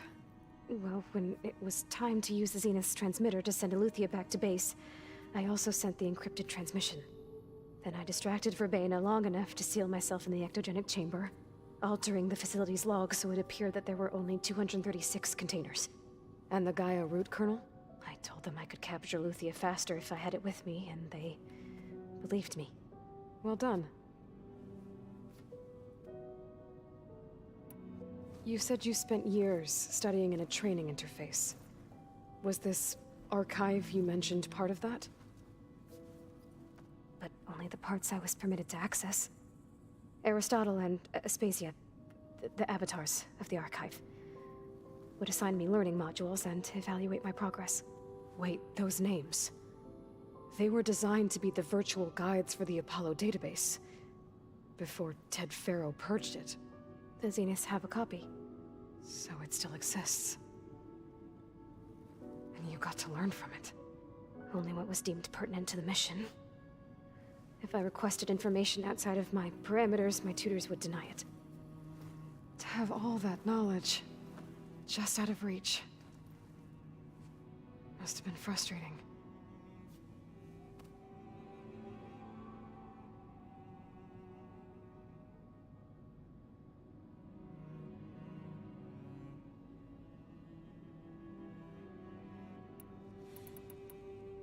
All right, I think that's enough for now. Do you want to come upstairs, or... So how long? You know, your plan. How long before Gaia's fabricated a machine army to defeat the Zeniths? How did you know? Optimal strategy, so? Well, I still have to get 2 more subordinate functions before Gaia's powerful enough to absorb Hephaestus. What? You don't have Hephaestus already? Gaia's still figuring out how to capture it. It's not confined to a single location, of course not! You didn't even know who the Zeniths really are. You were supposed to be further along by now. Coming here was a mistake. They're gonna find me. They're gonna find this place and take me back. This was all for nothing. They're not going to find us. Gaia's using Minerva to mask our location. What difference does it make? You're too far behind. We're never going to beat them. Everything, everyone, are gonna die. Hey, calm down. You're here now, right? So is there anything you can do to help? I have certain knowledge sets. And given your state of progress, expertise you probably lack. Geoengineering, of course. Computer science, physics, biology, chemistry. Okay. Well, see if you can do something with that. Talk to Gaia. I'll check on you later.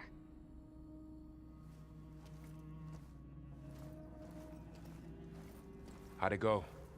Her injury's not that bad, but I think she regrets coming here.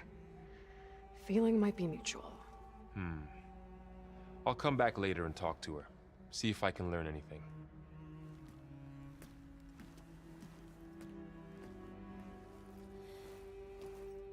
I should get the weapon fragment to Gaia.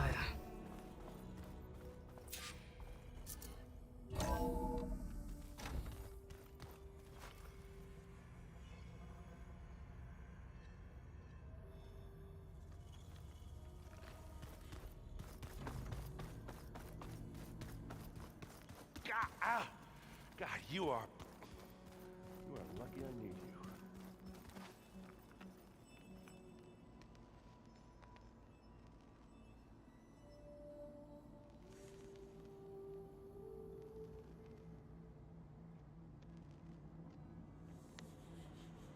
All right, give me a second. I'm gonna rewind and see a couple things. Can we confirm that or not? So did she actually say 29 years? I mean, I'm gonna rewind it. I'm gonna see if I can see it.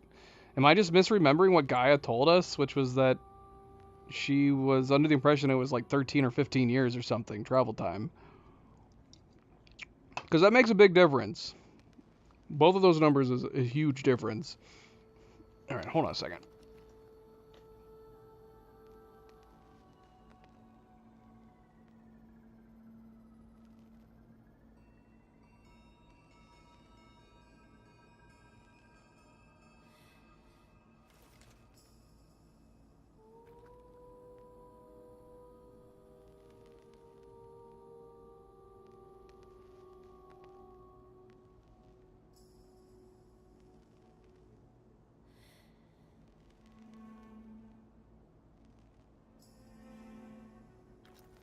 Well, I mean, I'm not concerned about her age. I mean, if it's 29, then it doesn't matter when they made her. But obviously, if it took them only 13 to 15 years, that makes a big difference. But yeah, 29 years, that's open-ended enough that it doesn't matter. But what am I remembering from Gaia? Is it that Gaia was wrong? Was Gaia wrong?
Let's see.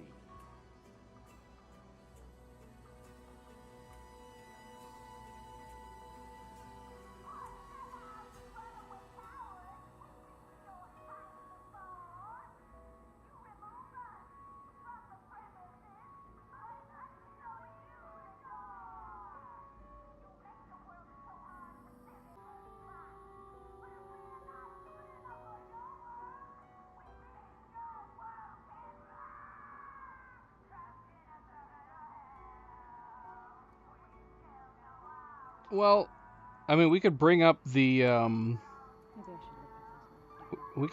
stream. I don't think Gaia would. I don't know if I'd be able to access Gaia's dialogue from that far back. Yeah, that was the part that confused me, because I thought she said I was made here on Earth, and what she said was I was made on their way to Earth.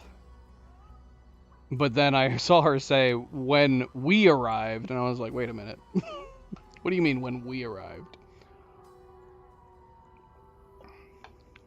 So she's a person of no descent. She wasn't born on any planet. She's a spaceling. Is that a term people have used in science fiction before? Spaceling? So I could bring up the old stream to see what Gaia said, but I don't think she's gonna give me access to the dialogue that old. All right, babies.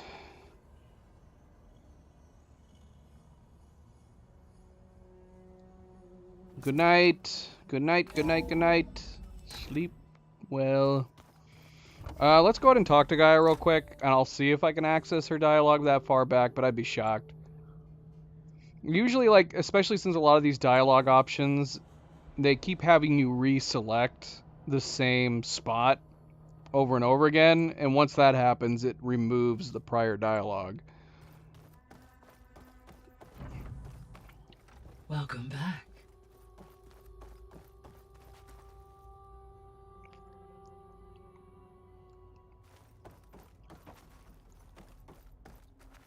Aloy, I see we have a new guest. So now we know the origin of the transmission. Yeah. I also recovered this. The weapon it was part of somehow stripped Zenith of its shield, but it malfunctioned and blew up. If we can recreate the weapon and improve it, maybe we'll gain the upper hand on this. Ooh, we're getting a bad connection. What's going on here?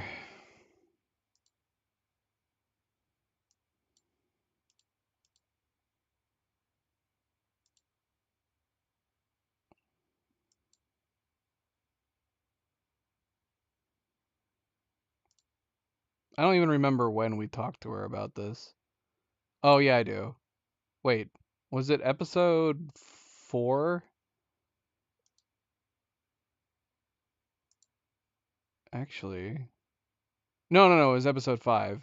Yeah, because we talked to Guy about it after we encountered the Zeniths. So yeah, we'll come back to that. I don't know why we're getting a connection drop all of a sudden, though. But I don't want to continue this conversation until it's not lagging anymore.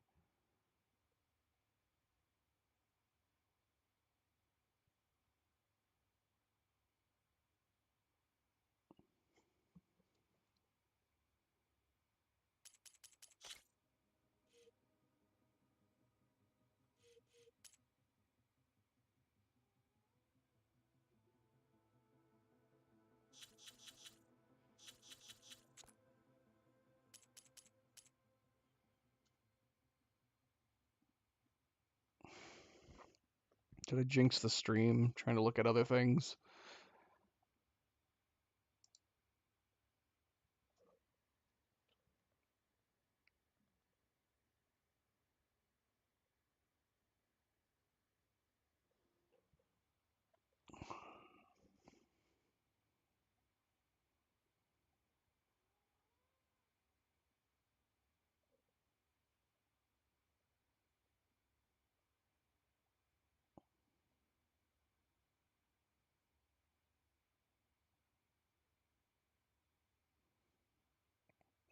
Okay.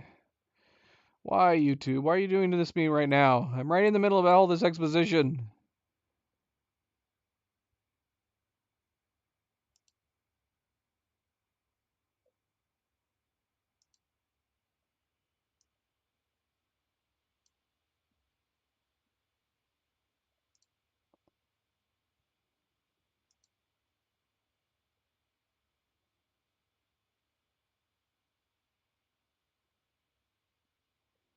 Okay.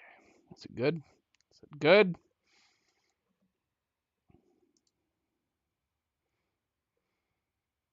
Let's try to continue here, shall we?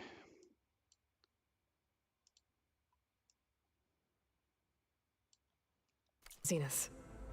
A moment. I will scan it.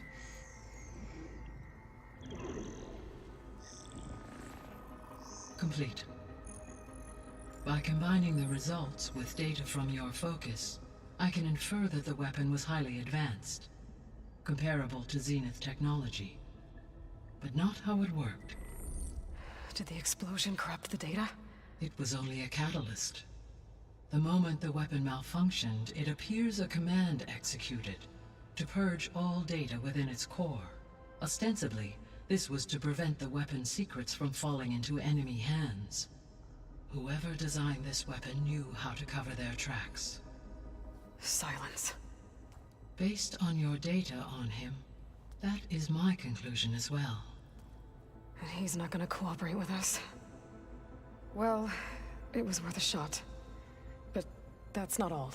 The Zenith got Eleuthia, along with Artemis and Apollo. That is unfortunate. However, our original plan remains unchanged. The 2 remaining subordinate functions should increase my heuristic processing density enough to absorb Hephaestus. Right. One problem at a time. Well, I guess I better get back out there. I wish you luck on your search. Right. Thanks, Gaia. So I guess we won't be making use of Cylon's weapon. And now there is another clone of Elizabeth here with us. But I can't let it distract me. I still have 2 more subfunctions to get. Hey, Gaia.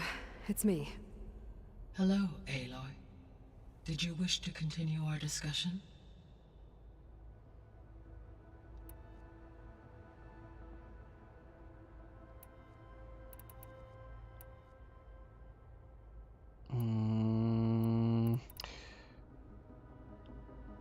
Yeah, I don't think it's here.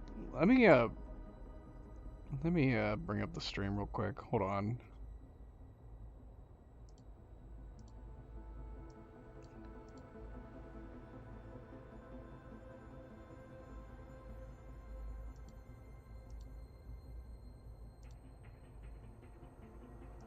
All right, episode 5.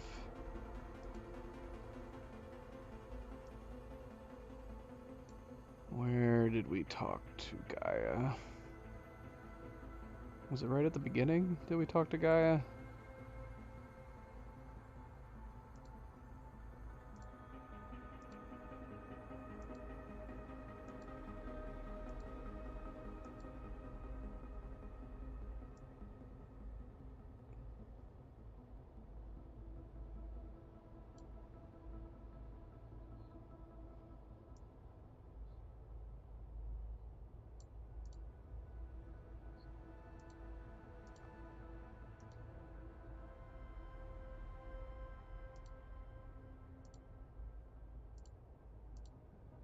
I don't know if you guys will be able to hear this. No, Aloy can stop reminding me. Apologies. Okay, so advance warning. You're hearing my voice from the other stream. I require more time to complete my initialization. I suggest you explore this facility, Aloy, until my initialization is complete. Alright, get out of each other. Let's go insert Gaia kernel.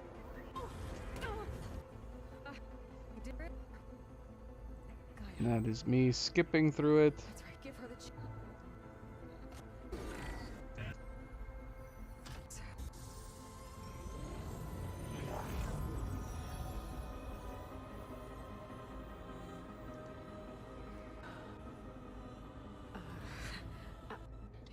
But initialization of my heuristic matrix will not be complete for several minutes more. In the meantime, I suggest you familiarize yourself with this facility. It is our best option for a base of operations, and you can make use of its equipment to improve your ability to override machines. Yeah. Yeah, that sounds good. Yeah, I just don't understand how I grant Focus access had to all Did she not tell us anything at this point? We'll be here shortly. Did she copy her original? Did we go around and explore the facility before we talked to her some more?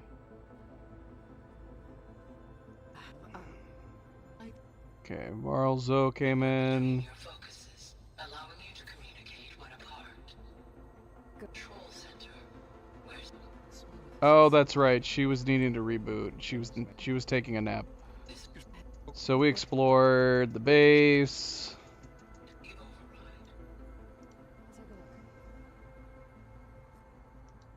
Carl just wants to be part of the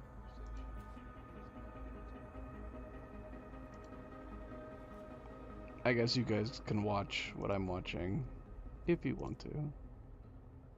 Oh, man, you guys can't see anything. Get a plowhorn primary nerve and 3 plowhorn horns.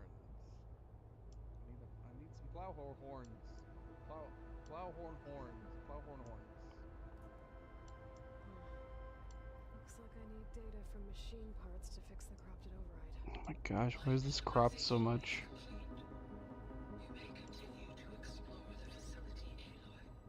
Dude, did we just unlock a headquarters? We have much to discuss. Is this our headquarters? Hey, Gaia? Why doesn't this door have power? Okay, we need to go back to Gaia at this point. Extinction signal? Hey, that sounds ominous. The signal did not come from Earth, Aloy.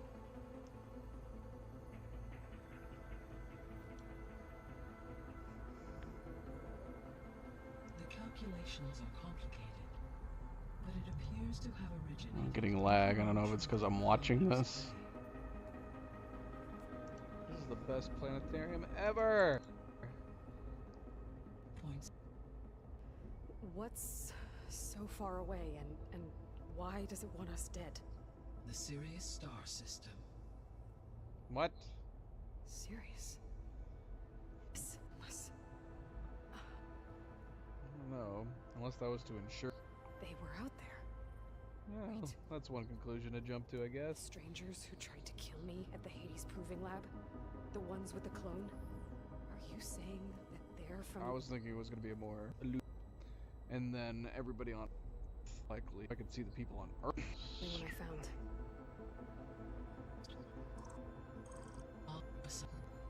And the strangers. Hephaestus there? Unfortunately, we cannot. Procuring Hephaestus can only be attempted the subordinate functions. What do we know about them? All 3 are relevant to problems currently plaguing the biosphere. Ether is responsible for control, so to me. Okay, this is still the subordinates. What can you tell me about them? Artemis rewilded the Earth with a variety of fuels. Oh my goodness. Value, but have lost multiples of my functions. Life above all. So yes, once I have been I need to ask about the strangers. Indeed. Back. Go back. Question about the Zeniths. The sole purpose of the signal was to Wait, what were the topics? Zeniths Descendants plan. How did you track the signal, and other subordinate functions? The sole purpose of the signal was to destroy life on Earth, right? Why would descendants of Far Zenith want to do that? We don't have the technology to get in their way. We didn't even know about them. True. They wouldn't know that. I mean, could take control of Hephaestus. To do inventions. So they could be trying to do the same thing we are. But with opposite results. Because it's been 1,000 years. It took oh, here we go. How did the Descendants get here? That's the next question. Where? Kilometers. This is really far from Earth. 81 trillion kilometers, or 8.611 light years. Right. So, how would the Descendants have gotten here? On a spacecraft much like the Odyssey, though significantly more advanced. The journey from Earth to Sirius would have taken the Odyssey almost 300 years. This appears to have been much faster. If their ship departed Sirius at this the is a lot of crazy-ass speculation on Gaia's part. The journey was that's what I said. 29 years at okay, Gaia said 29 years. If they did not set out for Earth until they learned of the extinction signal's failure, the journey was even faster. A mere 13 years. Oh. Okay, this is where it confused me. They made the journey in just 29 years.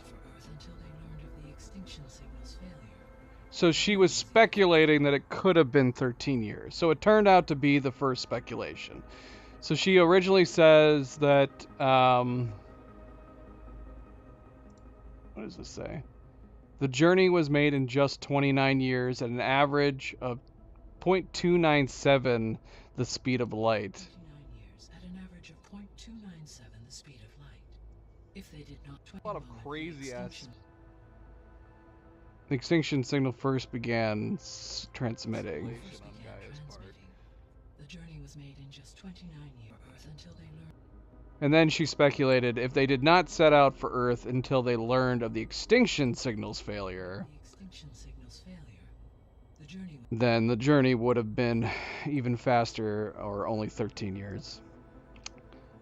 So I guess it was the first one. That's where I got the 13 years in my head. It's the last thing I remembered, apparently. Alright. Well, good for you, Gaia. You've got every single base covered, don't you? Too smart, if you ask me. Too smart. 29 years. That would mean that they set out, like, almost immediately, right? That's kind of crazy, isn't it?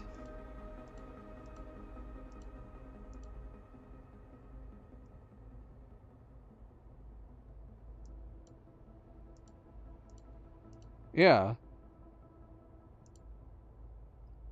I mean, unless it was somewhere in between those two numbers, but if Beta also said 29, then I guess that makes sense.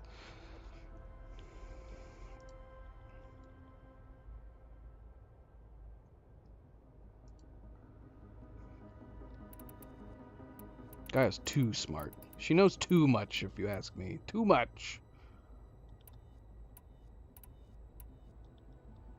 The missing subordinate functions. What can you tell me about them? Artemis rewilded the Earth with a variety of animal species. Eleuthia was responsible for gestating, nurturing, and acculturating a new generation of human beings. Apollo was tasked with preserving, organizing, and disseminating vast archives of human knowledge and cultural achievements. Unfortunately, all archived Apollo data was purged on the 2nd of February, 2066, by order of Ted Faro. Faro, huh?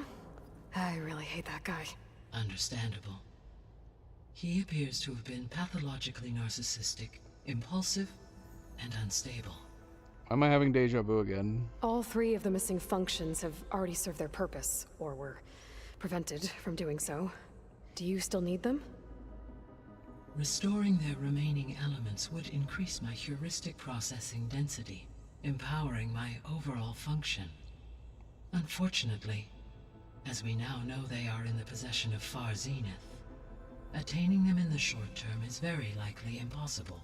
I guess our best shot at recovering them is by taking over the Zenith base. But we'll need Hephaestus and a bunch of combat machines to do that. Correct.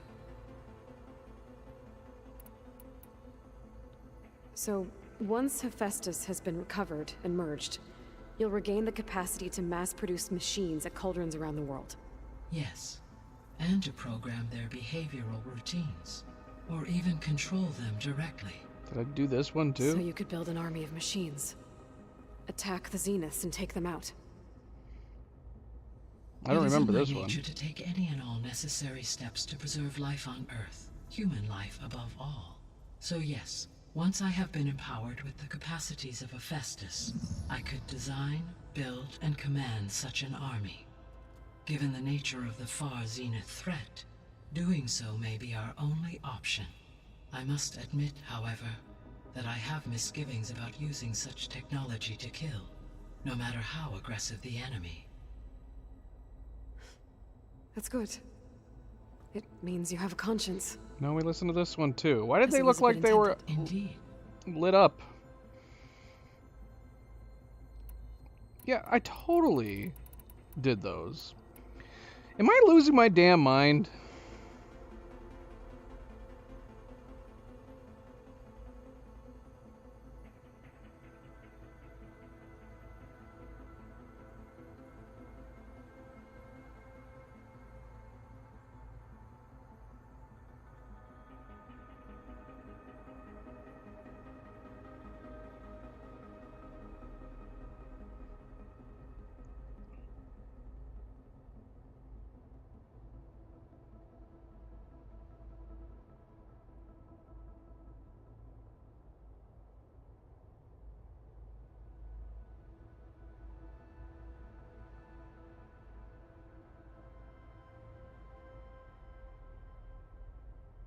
Yeah, what is going on with the game? Why is it telling me that I haven't listened to certain things that Gaia is telling us, and yet we definitely had listened to those. Well, as long as you guys are confirming that I'm not going crazy, because this would be the weirdest form of deja vu ever.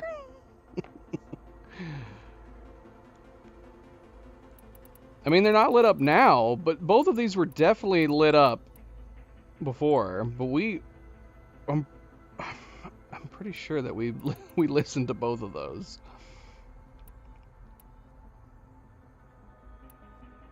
Now I'm starting to wonder, are these going to be things that we already listened to as well? Zenith's plan for Earth. Didn't we just literally look at that in the stream we were watching?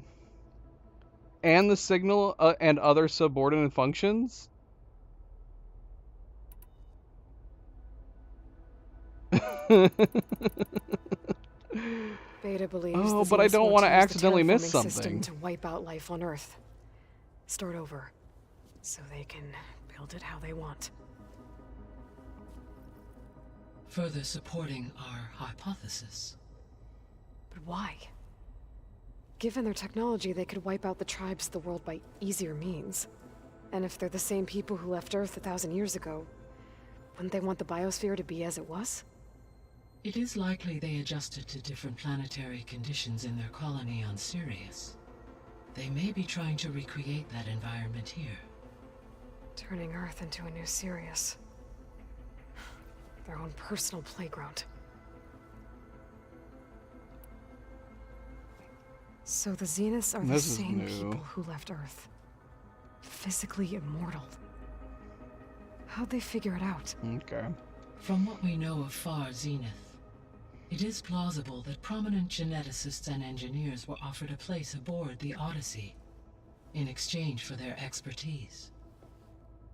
Given enough time, technology, and resources, any challenge can be overcome. Like how Minerva eventually generated the deactivation codes for the Pharaoh Plague. Exactly. The Zeniths. Gerard, Eric, Tilda, Verbena. Beta said they were some of the most powerful people on Earth.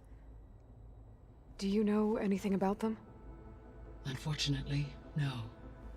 My personal database is limited to those who worked on Zero Dawn. Additionally, it appears Far Zenith was quite secretive about their members. Only one, Oswald Dahlgard, was ever publicly known. Right. He was the spokesperson back at their old launch facility. What we can conclude from your and Beta's experiences is that the Zeniths are ruthless in pursuit of their goal. To protect life on Earth, they must be stopped. The extinction signal didn't just wake Hades. It made every subordinate function self-aware. Why? I have wondered this myself. So far as I can tell, Hades was the sole target, and the partial sentience imparted to other subordinate functions was incidental. A signal that precise would require thorough knowledge of the system. How could the Zeniths know that? From the records on your focus, it appears Far Zenith had an informant during the development of Zero Dawn. Hank Shaw. He was supposed to steal a copy of the system for Far Zenith, but Elizabeth and Travis Tate caught him first. Yes. It is likely Far Zenith acquired knowledge on the systems designed through him, despite his failure. So from what Beta told me, I guess we can assume the Zenith's technology is powerful in all sorts of ways, right? Yes. As your encounters with them amply demonstrate, they appear to make extensive use of robotic servitors. Further, they seem to be equipped with some kind of protective energy field that shields them from harm. They seemed indestructible, but that weapon the rebels used stripped their shield somehow. Deja Every vu! defensive technology has eventually Why been are we defeated repeating by some an stuff? offensive We even started it with Beta While said. we lack the anti-shielding weapon, were I to absorb Hephaestus and utilize it to create a large force of combat machines. Well, that doesn't no sound like a shielding good could idea. withstand such an Yeah, it's got assault like some indefinitely. repeated lines. So there's hope. Always.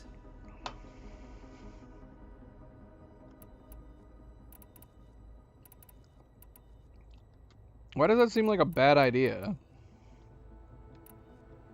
So, I guess Beta's here to stay. I gave her a focus. Told her to talk to you to see if she can help.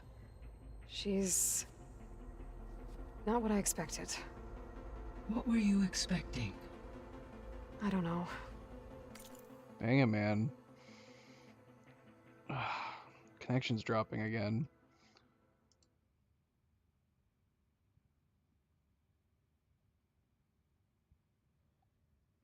Oh, this is driving me crazy. Once we get through all of this, we might have to call it for the night.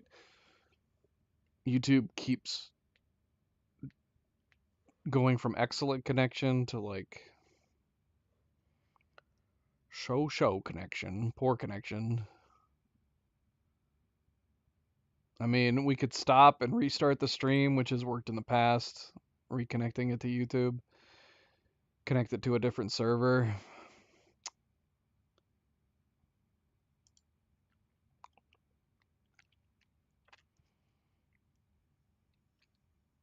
Well, I mean, this one she even started with beta, so we did get new information. I don't think we got new information on those other two threads though, but I don't know. Maybe we did. Maybe we did.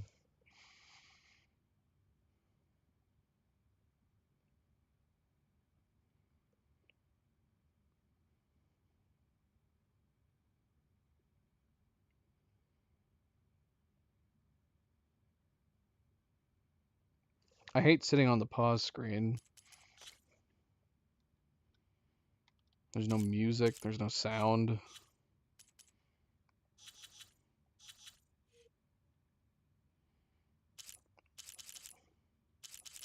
Oh, that's nice. We can switch between the face paints in photo mode. This is what we should have been looking at instead of trying to look at the face paints while we're at the store. We can just go to photo mode and see how each of them look and be able to change the angle. Can we do that with outfits too? That'd be nice. I don't think so. There doesn't appear to be an outfit option.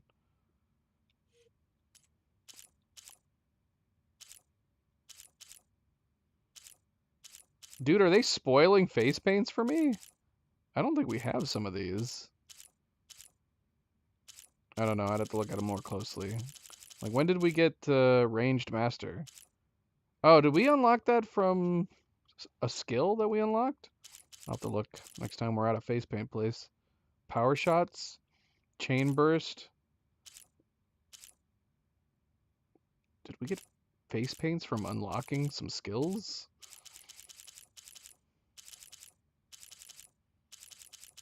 I don't know. But yeah, we'll have to look at these in the future. Is connection good? Are we good, YouTube? Ugh.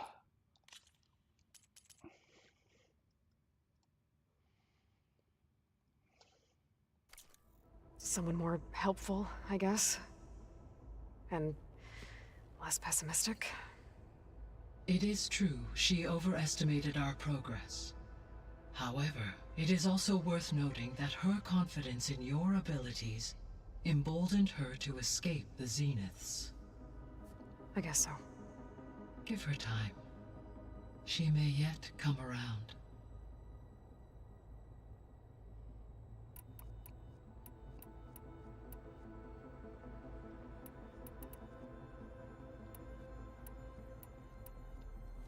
When we were at the facility where we found Beta, there were records that said Far Zenith were researching embryogenesis. I know they traded their ectogenic chambers to Zero Dawn, but why were they researching it in the first place? At this point, we can only speculate. Perhaps at one time they meant the Odyssey to be a colony ship, necessitating such technology. As their goals evolved over time, so did their areas of research. So they got more selfish as the risks of staying on Earth kept rising.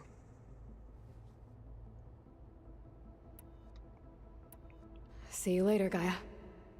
Until next time, Aloy. We need to find some more of those drones. Did we gain skill points from talking to her? Why does she seem so small right now, but then in the cutscene she seemed gigantic? Is it just like the weird camera angles that makes her seem bigger than she actually is?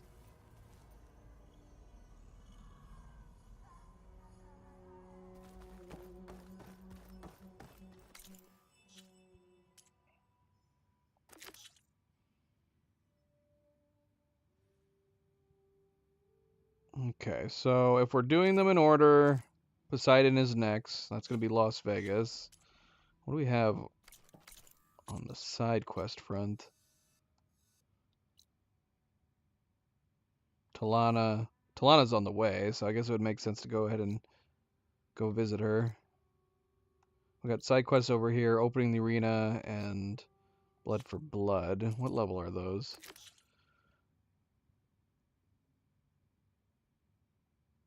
The Deluge is only level 15. Same level as the Jax one that we're waiting to do. We should probably do that. The Deluge is up north, isn't it? Yeah, it is.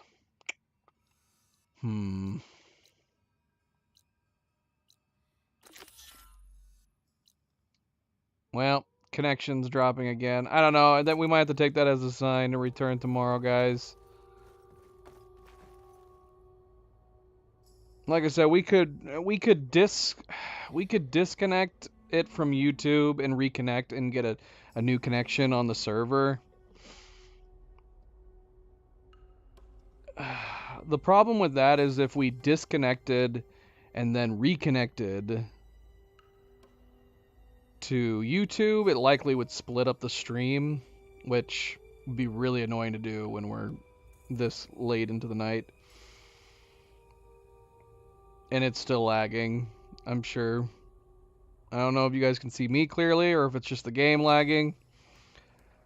But we're definitely getting a subpar connection to YouTube at the moment, which kind of sucks. So we might call it there and then continue tomorrow.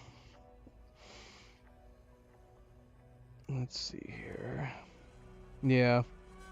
But we will be back tomorrow. This was all pretty much main quest today. Did we do any side quests today? I don't even... Did we start with a side quest? Or... I don't remember. We looked at the stuff in the museum, and then I think we kind of headed off from there back to the base, so... Yeah, this whole stream was main quest. Granted, we talked a lot about AI... And then I went back and looked at previous conversations with characters. I don't know. So I don't know how much we actually progressed. It may have been a 4-hour stream, but I feel like we probably only progressed 2 hours, realistically speaking. Alright, well, thank you for tuning in, guys. Thank you for watching, even though it's crapped out on us here at the end. But, yeah, don't forget to hit that like button if you didn't already. Very much appreciated. Subscribe if you want to be notified of future streams. And if you are watching this at a later time, thank you for taking the time to do so. Until tomorrow, everybody sleep well, be well. Stay chill, stay relaxed. And I will see you then. Good night and goodbye.